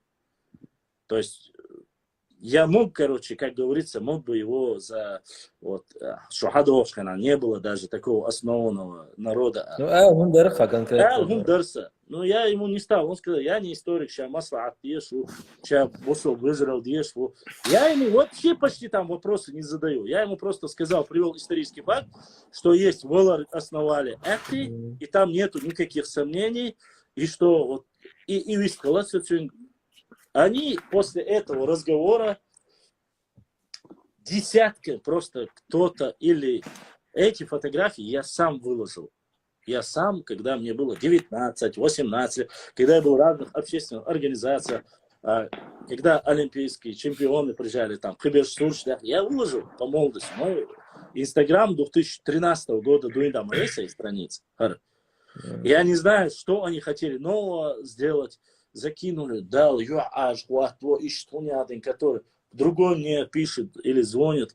Ты специально звонишь людям, выводишь их в эфир, и чтобы они говорили, что они чеченцы, Я вообще реально в шоке был. Я никогда в жизни ни одному человеку не звонил. Никогда. И этот парень зашел сам. Сам зашел, сам поговорил. И с ним разговаривал не я просто был слушал. Но я сверху, в моем эфире халдуй, он Петр. И ничего там такого сверхъестественного нету. В конце он говорит, я и чеченец, я ему... Даже и Камиалдин Чулкан на второй день он делает публикацию с опровержением, где чеченские флаги, ингушские флаги уже записано опровержение. Да. Я себя называю чеченцем. Но они не слышат. Из 4-часового разговора они взяли, вырезали одноминутную тему, когда черту задает ему вопрос, закинули, и меня во всем как бы обвиняют. Суном Бирбарду царь обвинять его. Асюнг эл умадац, асюнг бэх умадац. Я единственное сказал, волар основан, официально основаны акинцем. Эхкашквальный волар. И там второго, как бы, иного. Он говорит, мне мой дедушка рассказывал, что когда они пришли первыми, там, Евлой были, и Эхкой были, ну, твой дедушка против этого, официальная версия такая, больше никаких, как бы, с меня вопросов по этому специальному целу. Я не знаю, Чоро зашел парень. Цюнг, опять же, хок эфиря. Ой, ашкайна, ой, чарша, Чоро, ой, иса юртар, ой, са вошел, ой, шой. Чуян, ваш висткали. И ему снизу написали, хамилскому, ала. Он говорит, мы 200 лет тому назад спустились, элерцу, элер мачуксой. Тхонохчиду, иншаллах, совоккавьет, хонохчиду, шеял. Все. И это даже не я спрашивал. Мухаммад с Дамаска, который вот этот зашел, Ялхок, помнишь, ты не помнишь, 2 года тому назад с Сирии зашел. Я знаю, я помню, я смотрел. Вот, и он зашел, у него точно так же написали снизу. Миру и через 1,5 года, через год его там кто-то нашел, сказал, что он, короче, сатига мучина. Еще раз, вы заходите в эфир, вы видите здесь, как говорится, люди задают вопросы и отвечают на вопросы. Никаких здесь позвал, специально сказал, здесь нету. Любой желающий может отправить. И что ситуации Эртига, они взяли мое там детство, молодость, фотографии закидывают, ну, флаксим. Мухаммад, дик дудела, Мухаммад, вы уже истинно к чему актив, уже когда продолжить свое, если у кого-то будут вопросы, заходите в директ, пишите, отправляйте в WhatsApp, очень отвечу обязательно всем моим братьям и сестрам, которых сегодня, к сожалению, не так много, и все же, кто задонатил, Аллах да саадуэл был диснек, эзашка соудолил. Не Зашла гуру, Ресул чувает от нас, салам алейкум. Масана, Дейреза, Хил, да, Лукада. И еще, я прошу от, как говорится,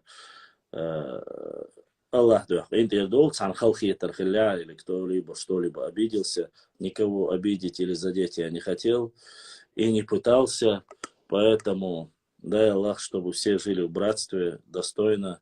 Нохчи памшаш айгамадайт. Цаюшук имаят, темшук ишашалак дает юкмаят. Шутсвор шуош башлам, шейхат тардег язур директчу язураш. Ассаламу алейкум ва рахматуллахи ва баракатуху. Не забывайте подписаться, оставить 1-2 комментария в нашем паблике. Да,